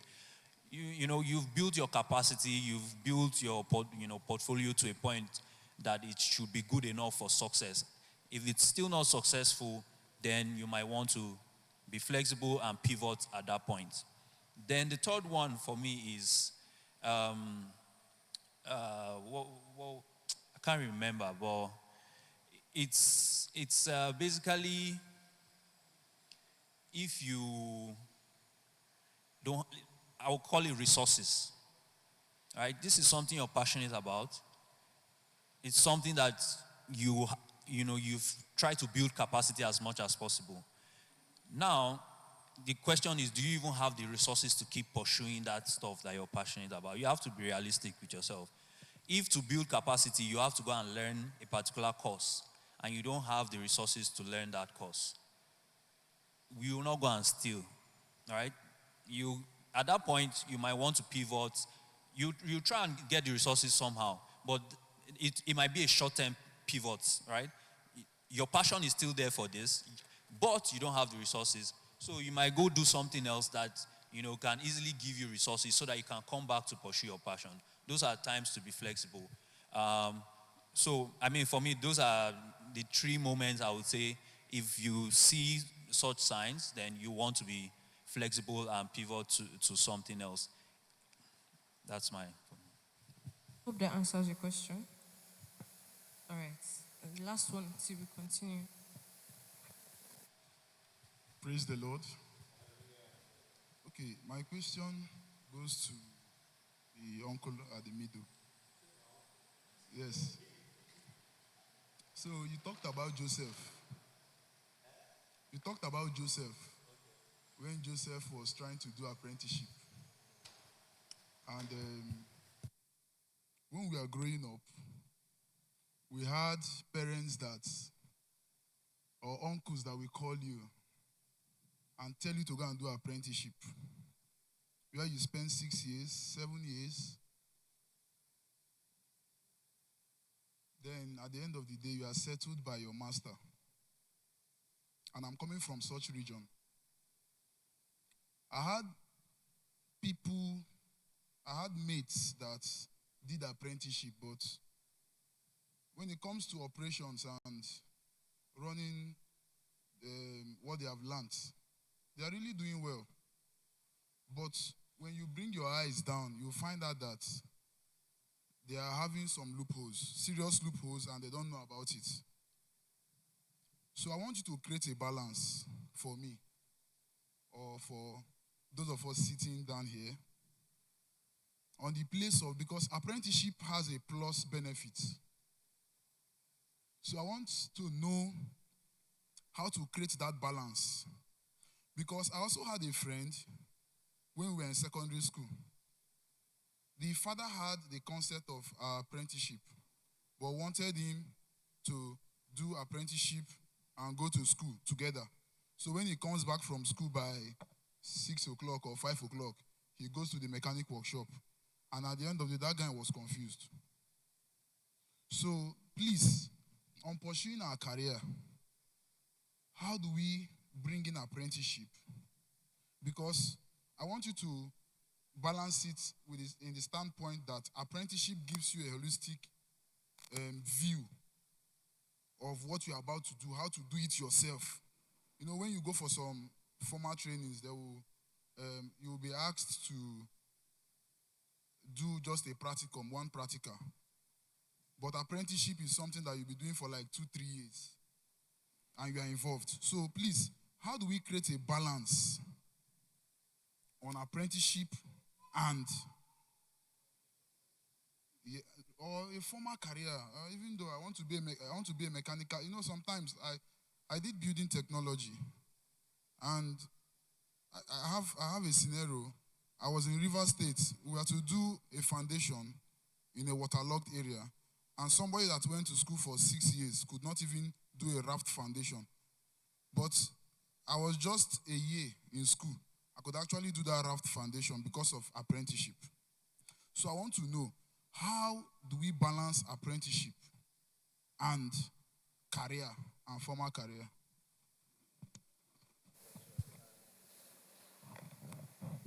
Hello. Okay, that's a wonderful question and something I have practical knowledge with. I understand his question. Do you understand his question? His question borders around skill. That's the summary of the question. My dad had, what you are talking about is the sadness of the Nigerian educational system. When polytechnics started, it was about technical skill. And the truth was that the people that went to polytechnic were better than the people that went to universities. Because they had theoretical knowledge and then they could actually do the job. So your apprenticeship experience is a value to you. That should boost your confidence, and that is even a plus to you if you're doing that with school. There are two things. If you want to be in employment, there are two things that will get you there. Number one, and this is what I want everybody to pay attention to if you want to be good on paper. And that's where university education comes in, masters and all of those other ones, certifications, all those ones. Because looking good on paper gets you through the door for an interview. Succeeding in an interview now that's where the apprenticeship comes in. Because forget about all the people that look good on paper. What will stand you out is because now people are actually now paying for skill. People are no longer paying for, there was a time where looking good on paper was the in thing. But right now, employers are, since after COVID, people are now asking the question of real value. We all know Jerry Eze, right? Have you heard his testimony before? Before he worked in the NGO space, I think he was West Africa something at some point. Yeah? Going for that interview, sitting in a room, the job he got, I think was Ecwa or something, I can't remember, UN or something like that. In that room, he didn't have a master's. Everybody inside that room had masters, some from Harvard, some from this, some from that. He did not have one, But what he had was field experience. The thing that got him into that room was that on paper, he looked good enough to sit in that room. The thing that gave him the job was the skill he now possessed. So that's where you marry the two. Don't throw away your apprenticeship. Understand what the formal education is for. Apply yourself to the formal education. Come out with a first class if you can. Come out with a 2-1 if you can. If it's 2-2, maybe you've made some mistakes, you come out with that. Let that not stop you. You can go online and get certifications. Work hard on looking good on paper. Because that is what will get you through the door. And then where your apprenticeship skill comes in, the marriage, is that when you get through that door, there is something that you're going to have to put on the table for the person that is listening to you to say, that's my guy. There is an INGO, I think it's Plan International. The country director does not have a PhD. Does not have, I think he has a master's or something. And then the rest is just certifications and work experience. And then he talked about how he got to what he got. Because at some point in that organization, they needed to solve a problem. And he was the only one inside that room with the field experience that could solve that problem. That's how he became the country director. So you understand that's where the apprenticeship comes in. It's not either or. It doesn't have to be. My dad is a chartered accountant. He started out as he finished from a polytechnic. The only reason he went to university, he after the polytechnic, he did his ICANN. He got his ICANN by 29. As at then, when all those educational systems were still very strong. The only reason he went to university was to shut up these people that are carrying their certificates up and down. That's the only reason he did that. And then he went and did his master's. But when you put him on any finance issue, the thing that comes out of him, I say, man, I've not seen a lot of it. And then you can say I'm biased because he's my dad. But I've seen the things that even, like some of the confidence I have when it comes to solving financial issue-based problems, is because I have him. So I can walk into any room, I can walk into any interview, I can bluff my way. Because I know that I have someone that can help me solve it, push comes to shove. I mean, whichever, shove comes to push or push comes to shove, yeah. So don't throw away your technical knowledge. And I'm sorry for your friend that the thing confused him. It's because he did not understand the placement. Your technical knowledge provides the skill. The school knowledge, don't go to school and be arguing with your lecturers. The school knowledge provides the paper, helps you look good on paper. So you sit down in a class, your lecturer is saying things that you know that are not correct.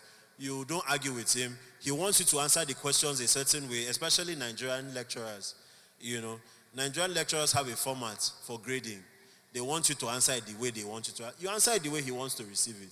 And you give it to him. You come up with your first class. You come up with your 2-1. Armed with your skill. And they can't compete with you. So that's where it balances out. And this is not just to him, to everyone. If you want to stand out, make the pursuit of skill acquisition a thing for yourself. Look good on paper and then know how to do the job. That's Sorry, let me just add to that. Last year I was checking on LinkedIn for requirements for jobs like chef, what you need to get a job as a chef in international companies. And I just discovered that I was nowhere. I can't be found here. Like, it just looked as if I had nothing to hold on to. So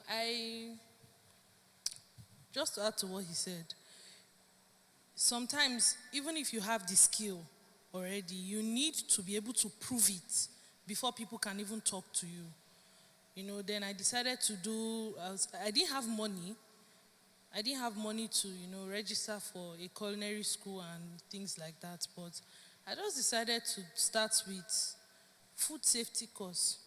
Something simple, sometimes even if you don't have all you need at that point, but just start with what is available. So last year I did level 2, and this year I've already registered for level 3, and it opened my mind to the fact that you can actually get certificates around what you like and what you're interested in. And I just don't want to be in a situation, in a room where I'm placed with my colleagues and it just looks as if I am not qualified enough. Thank you. All right. We'll be adding one more panelist. Okay. Yeah, to do the certifications, like he said, on paper and then your skill acquisition, how you can go about it.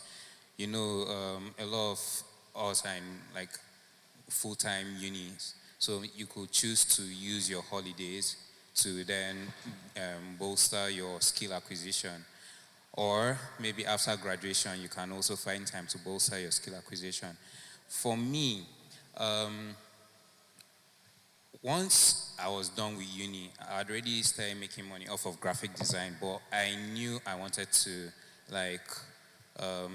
solidify myself in terms of architecture. So even before I got the job, I already told myself I was going to be working at this job for a maximum of 2 years.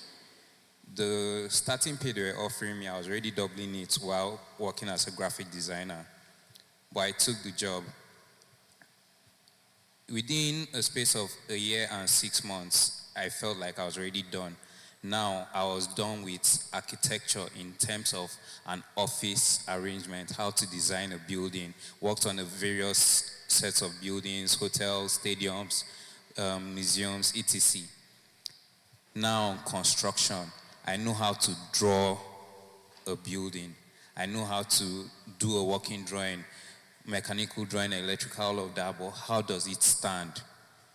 At that point, nobody is going to carry their money and give you and say, come and use my money to practice. It's not going to happen. So luckily for me, Popsy had a land, and I told my dad that I want to build. I want to learn how to construct. Now, there's another way of going about it if the resources aren't there. You can go to a construction firm and then take up employment there, or even internship because you want to learn. So yeah, in my instance, I just decided because I had some money saved up, I found the plots and just started building. Designed a small studio, spoke with some other architects, got in touch with the foreman and just started building. Before I was even done with that, my uncle tapped me that, okay, he needed to renovate his house in Kaura. I executed that one, finished it.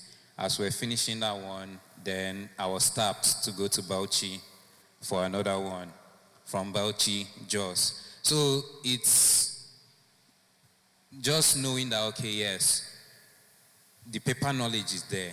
Now you want to get the on-ground knowledge. You just have to throw yourself in there. And yeah, that's the same thing I did. Yeah, so just final for me is, they are both very important, and you need to, if you're in school, while you're learning, during your breaks, try and apply your knowledge, do an apprenticeship somewhere and get some skill, like actual, understand what you're learning and how it applies in the real world. So in order to balance that, go to school, learn very well, then, balance that during the holidays, whenever you have a break, you learn something. But in the university, they also have a program that, to tell you that they are also, they recognize how important it is. I know that they have mentioned the Polytechnic where it's full-time, you're learning the, techniques and all of that. But for university, there's what they call the SciWes, right, and IT. It's like one whole semester where you're not coming to school, be at home, but you have to, go and work somewhere that is related to your field. And when you come back, you have to defend your IT to show that you learned something. So everybody recognizes the importance of practical applications of what you're learning in school. But what you're learning in school, what it does for you is somebody who was strictly just apprenticeship is probably learning based on the scenario that is presented to them, right? As it comes, they figure out, they learn that. But somebody, when you have the school knowledge as well, even if that scenario you have never encountered it, the fact that you know the concept behind why this was a solution at this point in time. If a problem that is similar to that but of a larger scale comes, because you know the logic, you'll be able to even solve it without ever facing it, right? If you're talking about buildings, when you're mixing cement and all of that, there might be specific ratios for a specific area. And, somebody who is just learning apprenticeship might just know like, oh, this is the space, okay, this is how I'm supposed to mix it. And they have that skill. But by the time something changes in that scenario, then they start to get confused. They're like, this is how we used to do it, but, and then they even try to apply that same thing in that new scenario, and it might not work. But somebody who has the back knowledge will know that, okay, how we used to do it won't work. We have to, we have to reinforce it. We have to do something to actually make it work. So they are both very important, and balance it by going to school, but on the break, do some skill acquisition. I'm hearing something else in that his question. He said something that, I'm hearing something else in that his question. He said something that someone who went to school what was that scenario? They were asked to enforce something, the foundation. And then someone who went to university could not do it, and you, your first year, because of your apprenticeship skill, you could do it. My guy, go to school. Don't, not because you've learned apprenticeship and then you're very skilled, you now start to think that the university aspect is not valuable. Like he said, it will open you up to different angles to the idea. Number two, if you want to, there will come a time that you may need those certifications to get to a set to get through a certain door. So don't undermine that process because you already know how to do the thing. You know how to do something, say, okay, why am I wasting my time here? Go through the system, come out with your good grades. And then you can, even if you are not using it immediately, you don't know what the future holds. It might get to a door that it might be the ticket that you need to pass through. Do you understand? And then find out even other certifications that you need. Add it with the skill that you have. It's not either or. You can have both.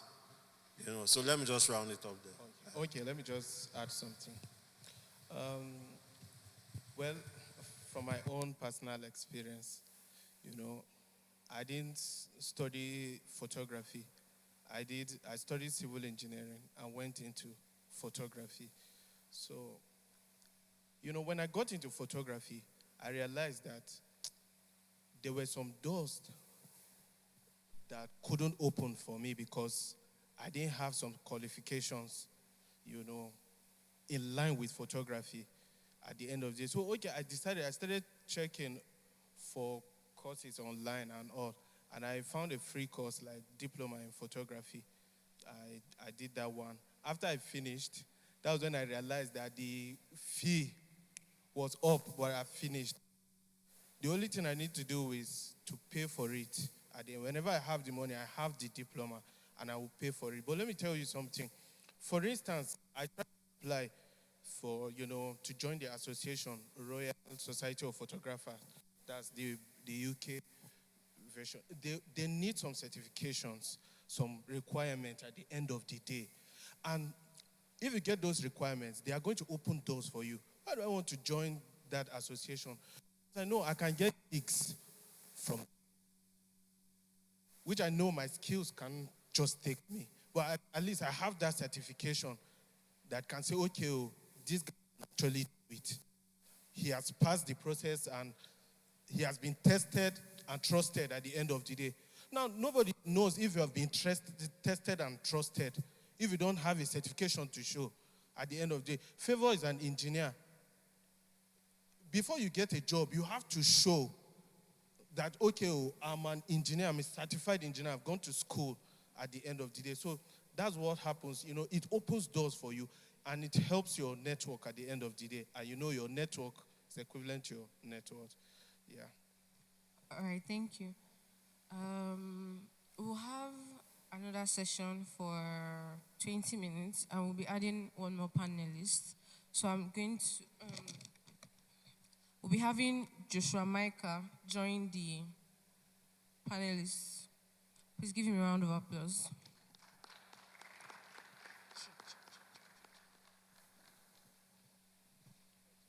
I hope we're learning, though.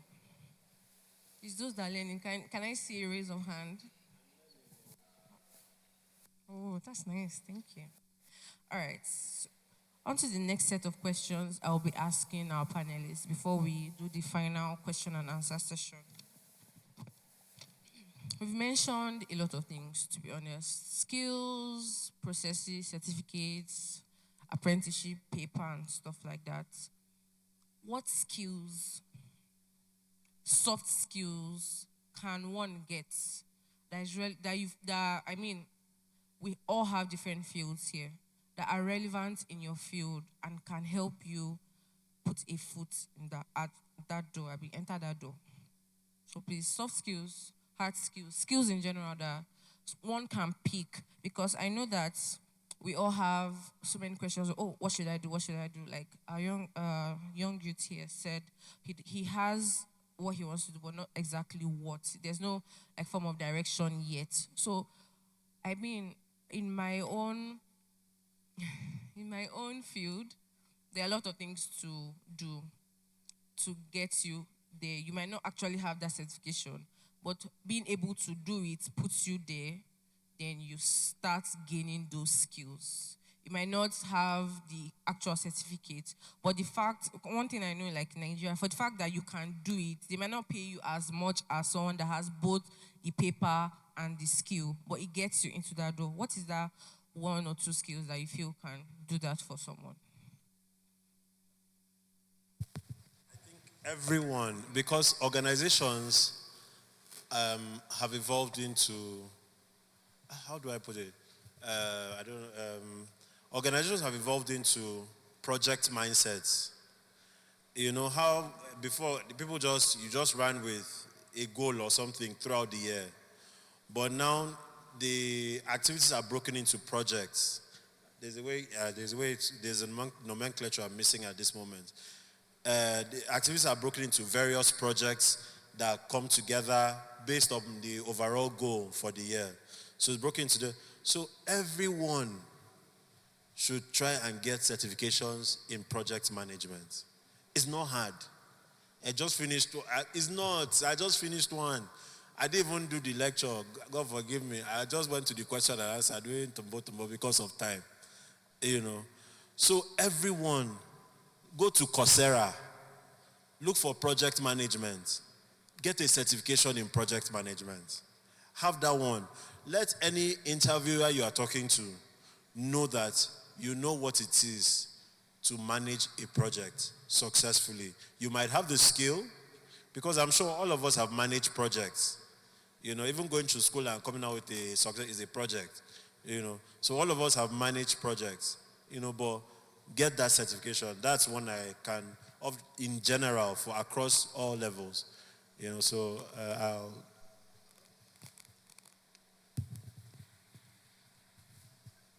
Praise God.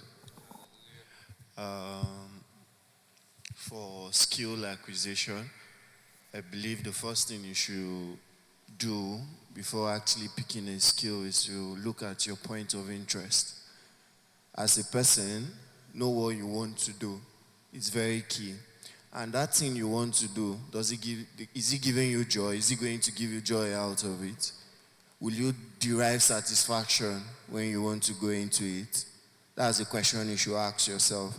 Because at the end of the day, let it not be said that, oh, because I have small interest for this thing, let me see that I go into it. At the end of the day, you discover that you are not willing to do it because your body, mind, and soul is not set to achieve this thing. And you should also make sure you enjoy the process. The goal could be bright in front of you, but the journey, there is a whole lot of purification that will have to go place. That's a whole lot of journey. I'll use myself for example. I love automobile, like I love cars. But when I wanted to go into the automobile field, at first I thought, oh, because I love cars, when I enter it, I'll be able to succeed. But when I got into it, I was able to discover that in automobile, there's mechanical, there's electrical, there's panel beating, there's paint job, so many aspects, and I had to pick one for myself. And which was that? For me was, I decided I was going to wash cars, I was going to detail cars. Why did I pick detailing cars? Was because most times I go to the normal car wash and I'll be like, I'm not satisfied with this guy's job. I feel if I was going to do it, I would do better. And at the end of the day, what actually helped me to build on this skill was I needed to gather information. It happened that my own sector was not a sector that was exposed like in Nigeria, where we say there is certification for such kind of things. But today we have YouTube, we have Instagram, we have the TikTok and all that. There are people that actually come out to teach you this skill for free without you even knowing. And sometimes it takes your own personal conviction. Oh, I need to put myself to work. I need to, okay, what's the way forward? I noticed that most times with those guys that do good car wash works is they were not having the tools to actually get this work done. So there was a whole lot of manpower. So at the end of the day, you now ask yourself, how do I get better at this? One, you have to what? Invest in yourself first. Understand the skill, understand the sector you're going into. Then secondly, what are the right tools for me to succeed? Because the moment you have that skill, you have that passion, and you don't have the right tools at hand to do that job, Aikin Jakine, as they will say, you just be doing hard labor, which is not meant to be now. You need to work smart. So at all costs, invest in yourself, then invest in the tools you are going to use to succeed in that field. Thank you. Yeah, so the skills, you said soft skills, right? Project management is very good. Data analysis is another good soft skill to have that can cut across a lot of industries. And what it does is it adds value, as they said, that you can actually do that. So data analysis, project management courses. Okay, let me add to soft skills. Content creation. All you just need on the go, you don't have to spend your phone and yourself and tell your story on the go, what is happening at the end of the day. You get people are being paid right now for content creation. So I met someone, he told me his charges. I think we're even discussing with you, right? I don't know, I was surprised, with phone, 30 minutes, you're getting a huge amount of money for just going to detail. And the world is evolving. What's happening on social media is people want to see what is happening at a point in time. For instance, like weddings, even if they cannot attend weddings and all those, they want to see what is happening on the go. I'm sure we all saw what was happening in Davido's wedding. I didn't get to attend Davido's wedding, but I saw a lot of things that happened. I could tell you, like, see what happened. This person even did this thing at the end of the day. So you can try content creation. You don't have to spend so much. Just your phone and just tell your story. That's all. Well, in my field, you can take simple courses like this Hilda Bass's course. She gives certificates, and there are many other chefs, other people in the baking industry that do courses with certificates. Other things that could be very useful to you are things like Canva. They really help you cut costs. Like, I can't remember the last time I paid anyone for a flyer because I use Canva. You can do your quotations also online. So you don't, like, there are apps that do these things. There are quotation apps. So you don't have to, sit down on a laptop to do your quotations. And I think that's basically it. Then yes, also the food safety course I mentioned. I'm just speaking on courses, certificates that can be done in my line and things to enhance your skill. The food safety course is very, very important because most of the time people don't like when you hear of cases of food poisoning, or I ate 16, my tummy, this, that, and to teach you how to manage all that. Another soft skill you can learn is affiliate marketing. Sometimes people wonder, oh, because I want to do some things, I need excessive amount of money to start. Actually, I always tell myself, whenever I want to start something, money is the least of my problems. Because the moment I put money should be the problem, then I am not ready to start. You can actually start helping people sell their products, in the sense that, okay, you meet the producer, or let's say, for instance, he's a photographer, yeah? And I believe let's say I want to start a new venture and I don't know what to do, and maybe I have interest in photography. Interest in photography per se is that I could actually look for people that want these services, but I don't need to be the one to render these services. All I need to do is discuss with him, bro, how much is your price? What is your fixed price to so thing? Okay, if I bring so person or so clients to you, what is my cut? You have to have a mutual understanding with this person. Sometimes you must go as far as what legal backings. Human beings are very dubious. Okay, if it's this is it. Okay, what if in the sense that, okay, it's fixed price, let's say for a photo, a edited photo is 30,000 naira for a photo. I said, okay, what if I bring a client that is ready to pay 40,000 naira? Are you ready to give me the extra 10,000 naira? You see, in such doing, you've already made what? Money for yourself. All you needed to do was what? Associate yourself with someone else that actually delivers this service or someone that has this product. So, and the sectors are actually wide. Sometimes it's just how you limit yourself. Real estate also. Someone will say, you need money to start real estate, but it's not true. You can actually be a real estate agent without even having a land or a penny in your pocket. All you need to do is meet the developers. What are their selling prices? What are their rates? Okay, if you are good enough, you should go and bring a client that is ready to pay for that product. At the end of the day, you make something out of it. So I feel, to me, that's marketing in general is a soft skill. All right, thank you. We'll be rounding up now. I want each panel member to give our audience here a word to go home with. From everything we've said, a word to go home with, basically. Okay. So, last word, right? Okay. I didn't prepare for this, but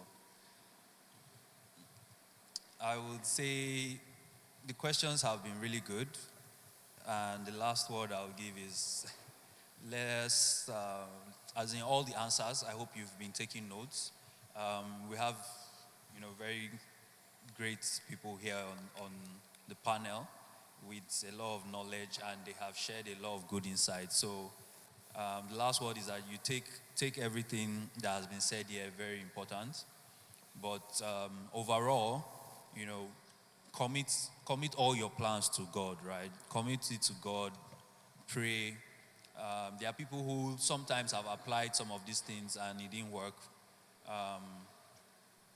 So just pray for God's grace so that your efforts will be crowned with success. And but just never give up. Keep believing in yourself.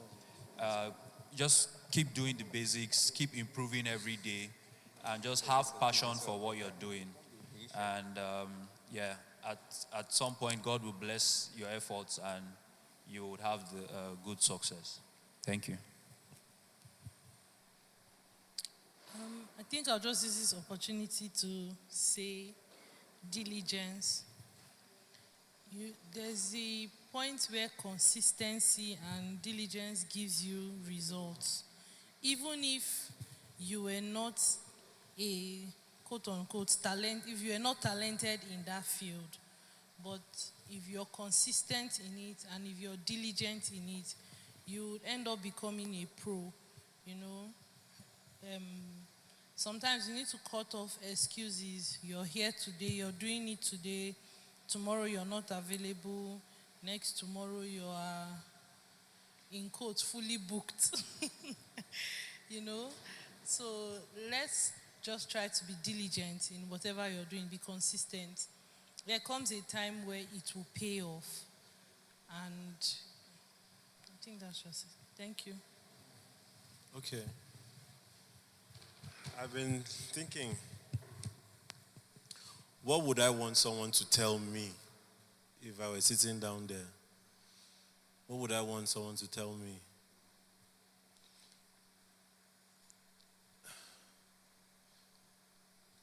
Should we come back to you?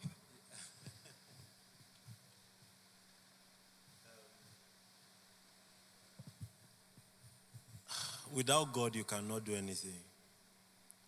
That's the truth.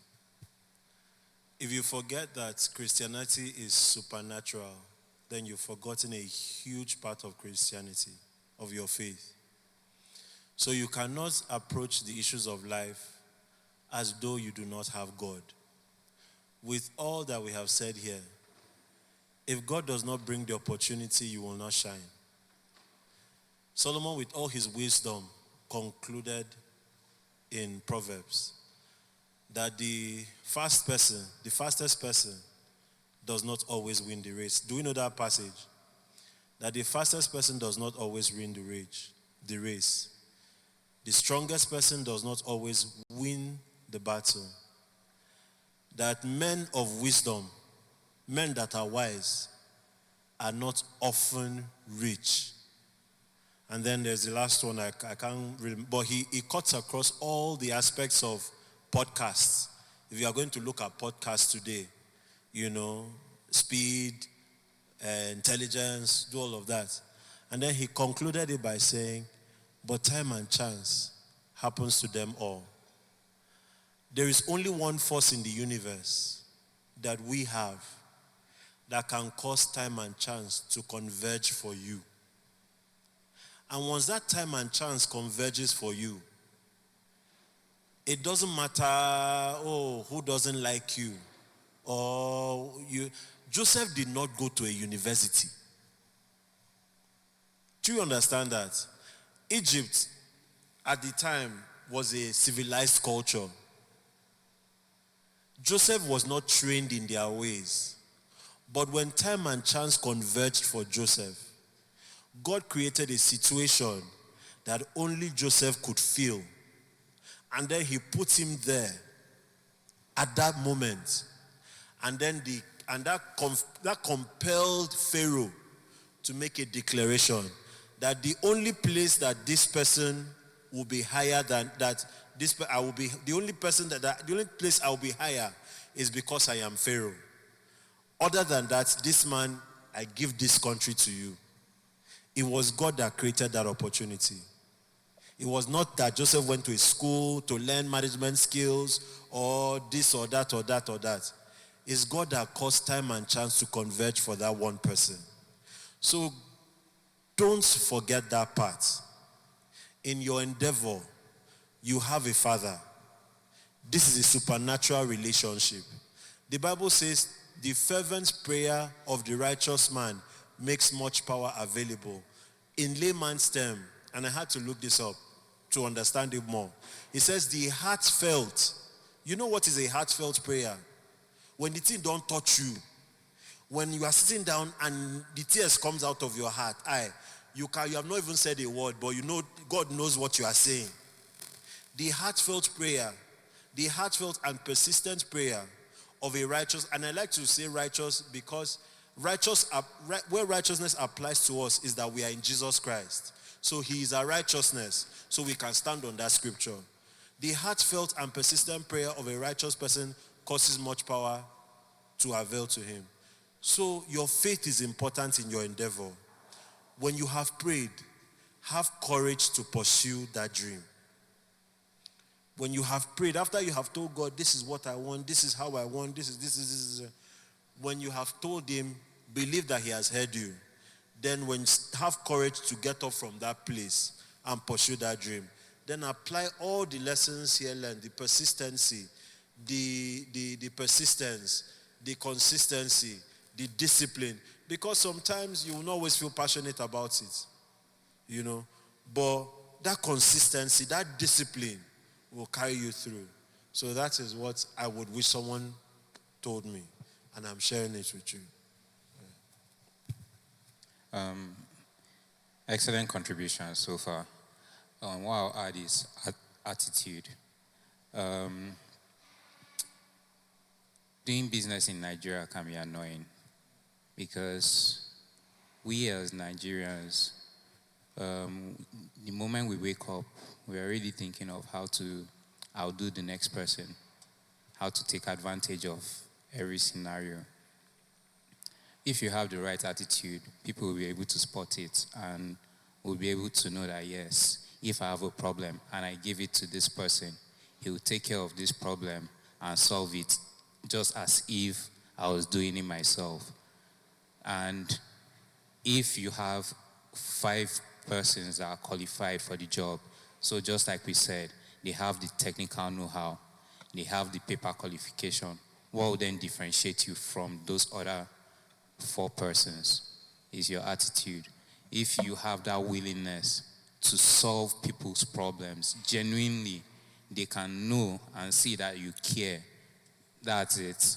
Like, you're just gonna be coasting. Yeah. So my final advice is for everyone starting out, while it may seem small, the ripple effect of small things is extraordinary. It is said that little droplet of water make the ocean. So keep adding every day. Like I said, 1% better every day. And also, we can't outrule prayers and God. Business itself is not, for me, business is not even physical. Let me tell you why. Business deals with emotions than the final product. People buy on emotions. And emotions are connected to the soul, not even the physical. So please and please, pray as much as possible. The tougher it gets, the more you pray. God bless us. Praise God. To crown it all, I believe we've learned a lot today. But one thing for sure, I want everybody or all of us to take back home is there's more to life that we need to understand. And the only way we can understand is actually trusting God first. Because that's where you actually direct your path. Then secondly, take your academics serious. It is very important because that is the phase of life you have to accomplish. It is part of your accomplishments. That certificate, it is part of it. But take home also, handwork is more important. Why am I saying more important? Some of us have the opportunities when we graduate from school to get jobs. Others don't. What makes you different or what makes you excel is what you know how to use your hands to do. That is very key. Handwork gets you out of trouble. I can tell you this personally. I have a job, but my job cannot actually sustain my lifestyle, but my handwork covers all those loopholes for me. So at all costs, hold God tight, take your academics serious, and take your handwork serious or your extra learned skills serious. You are going to fail. Failure, you don't know what success is until you fail, I promise you. You don't know what success is until you fail. And you are going to fail because that's what actually is going to propel you to greater heights. So when you fail, do not just look down and forget about everything. It's a sober moment for you to reflect on what you did wrong and correct. And don't just put it at the back of your mind that you are the problem. No. Sometimes it is designed that God wants you to go through that journey. He wants you to go through that phase. If you come successful too early, it might drag you to your grave. But that process that builds you, it's what makes you stronger. It is not just the end goal, but the journey. So enjoy the process. Thank you. All right, thank you so much. A round of applause, everybody. I'm sure we've learned one or two things. So I'll just keep the floor open for contributions or questions. You want to add or you want to ask questions? So anybody?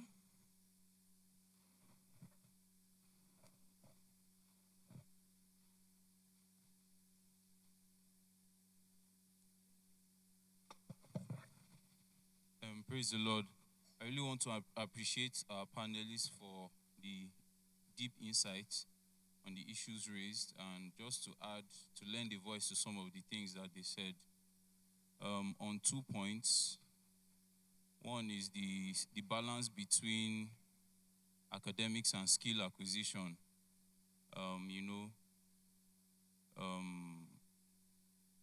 Academics are important because they give you the principle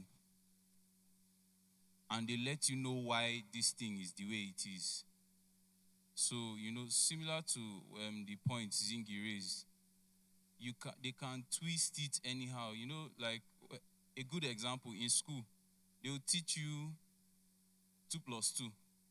But the assignment they will give you will be 2 plus 2 plus 8 or minus 7, you get. And you have to figure it out because they are not trying to teach you 2 plus 2. They are trying to teach you the principle. So, and when you know the principle, no matter how the problem presents itself, you are able to find your way around it. Sometimes for those of us that go to the mechanic workshop and maybe did some science to some degree, there are some problems you see. And what the mechanic is telling you, you know that that's not the issue because you understand the principle of how a vehicle works. And you're telling him that this is not the problem. He'll say, no, Oga, is this thing.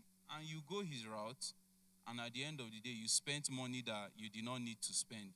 He still has to come back and do what you asked him to do. So, principle is very important. And then in terms of certifications or skills we can add that, should I say, are cross-application now is social media marketing, and I'll say for the current age, something around AI and prompt generation.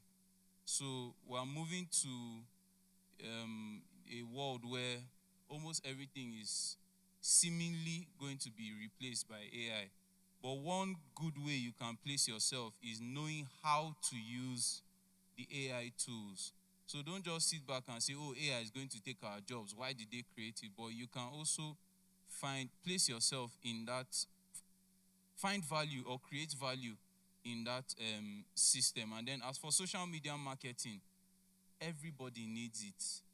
I'm not even going to lie, everybody needs it because whatever you're selling, if you can't sell it online, you're missing out on a whole lot of customers. And for social media marketing, it's a skill that you can apply to your own business, and it's also a skill that you can sell to other people to use in whatever it is they are doing. So that's just what I wanted to add. Thank you. Any other contribution? Any question?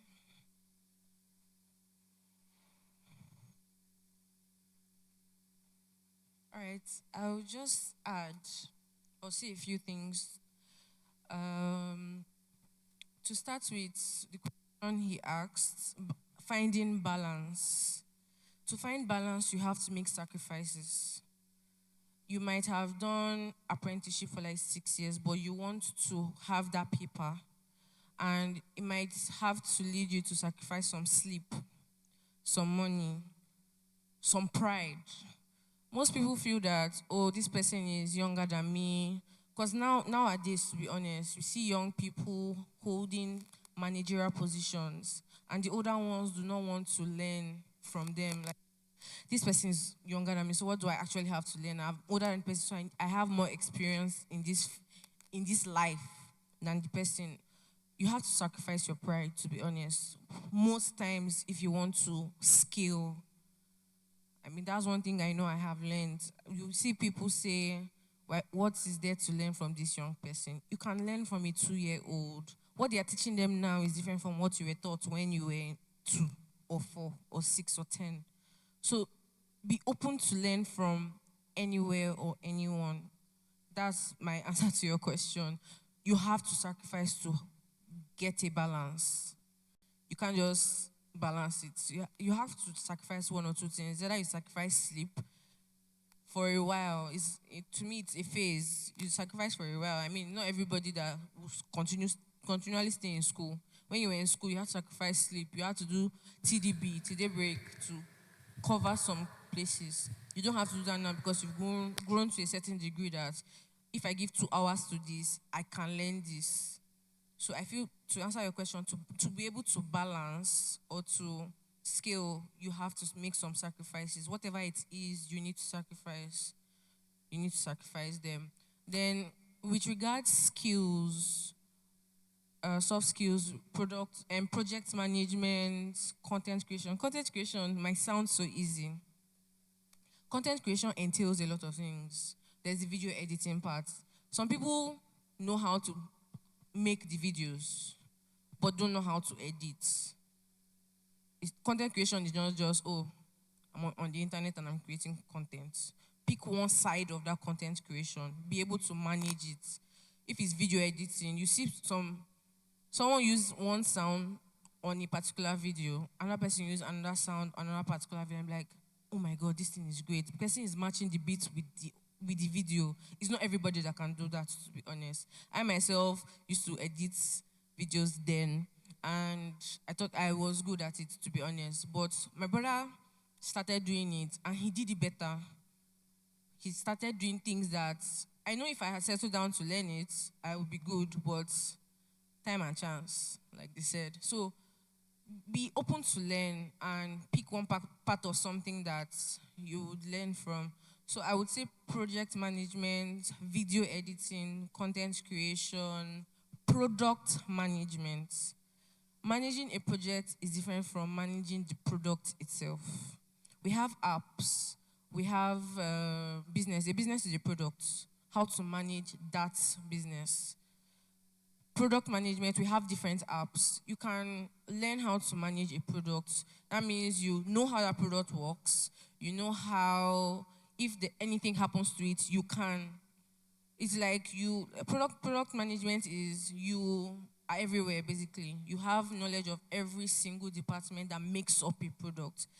That, let's say, skill now is really important because we're digitalizing everything, and it's one thing you can go to. I'm just giving you like different sectors that you can venture into to remain relevant.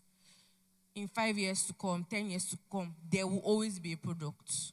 So you can learn how to manage that product. Project management is really important. There's always going to be a project. Be it a house, be it organizing chairs, there are different projects that will always be there. So you can pick that skill to always remain relevant.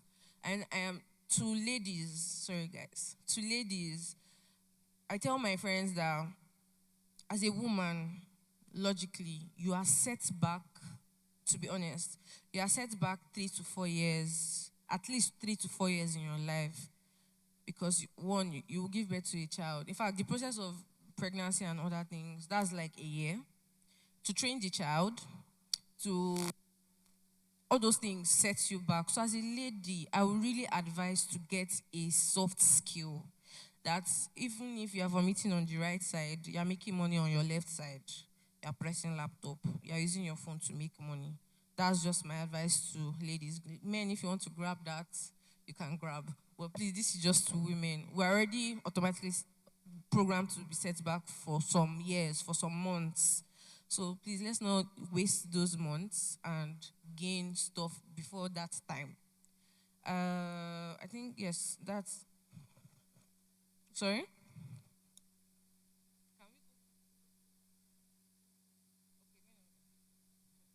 Okay. So I want us to close with an assignment for everyone. When you go home, even if you have a job and your career projection is fine and, you are becoming complacent, I think value that can of you. So when you go home, sit down, journal, write down. The question you ask yourself is, have I told myself that has made me weak? What lies have I told myself that has made me weak? I was just discussing social media management with her. One of the lies I had told myself around that was that, people age, this conversation does not include us. But the way the world is going, it includes us. If you want to make money, it includes us. And if I don't have money to hire somebody to do it, I have to learn it myself. I can't pay you. So what lies have I told myself? Especially if you're within my age bracket, you have family, you have responsibilities, you have things that have put you in a routine that has not utilized your most valuable self? Ask yourself that question. Then write down the answer. Then the next step is, what systems can I put in place? And the word is systems. What systems can I put in place to address these lies? If you've told yourself, I'm too old to learn this thing, what systems can I put in place to address these lies? For example, find out what would it take to learn this thing. By the time you start to find out, then you realize that it's not so difficult. It's not so complicated. You can actually learn this thing. Because the truth is, I want all of us to leave this place with a desire to be more, to do more, to be more, to apply yourself in different areas and see what comes out of it. And then finally, to speak to what the palace said here, if money is the problem, then you don't have a problem. You really don't. Because money responds to value. So if one of the lies is, I don't have money, sit down again and think about the idea. So that's the assignment I want us to go back with. All right, thank you. Just to mention, another career path you can choose is data analysis, data engineering, database management, and stuff like that. We all deal with data. So you can make your own personal research on what you like and where you want to streamline to or be good at, to be honest. So any question, I'll just keep it open again. Any question, any contribution?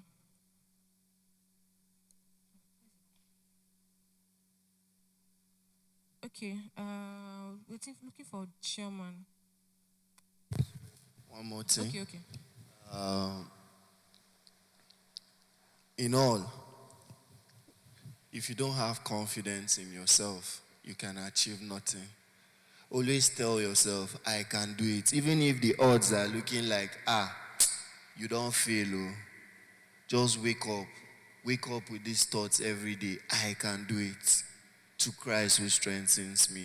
I will do it. You always tell yourself, I can do it. If you don't wake up with this confidence with yourself, you don't build confidence in yourself, nobody else will even trust you to give you work to do. So always give yourself that confidence that I can do it. Despite the odds, despite the challenges, I can do it and I will do it. Thank you. Sorry, to buttress his points, right? Mr. Nika mentioned fake it till you make it might not actually work. But in trying to fake it till you make it, please put in the work to make it. And I will just hand over the microphone to the chairman. Please, a round of applause for our panelists. I really want to thank you for taking out your time to accept this invitation. Also, the contribution that you've given. I so much believe we are blessed. I am blessed. In particular, I am blessed and I've learned. And my prayer is for me to keep these words that actually God use you to pass through me. And I pray that God will use this to yield something positive into my life in Jesus' name. And I pray that God is going to renew your strength more and more. Whatever that you are doing, I know God is going to increase it more and more. Taking out your time to actually, give us this is a blessing. And we pray that God will never let you be like that. He will bless you more and more. So thank you very much. Thank you very much. Please, can we clap for them as well? Clap for them. Yeah, thank you. So, we are going for the recess, freshen up. Now, we are coming back for dinner by 6.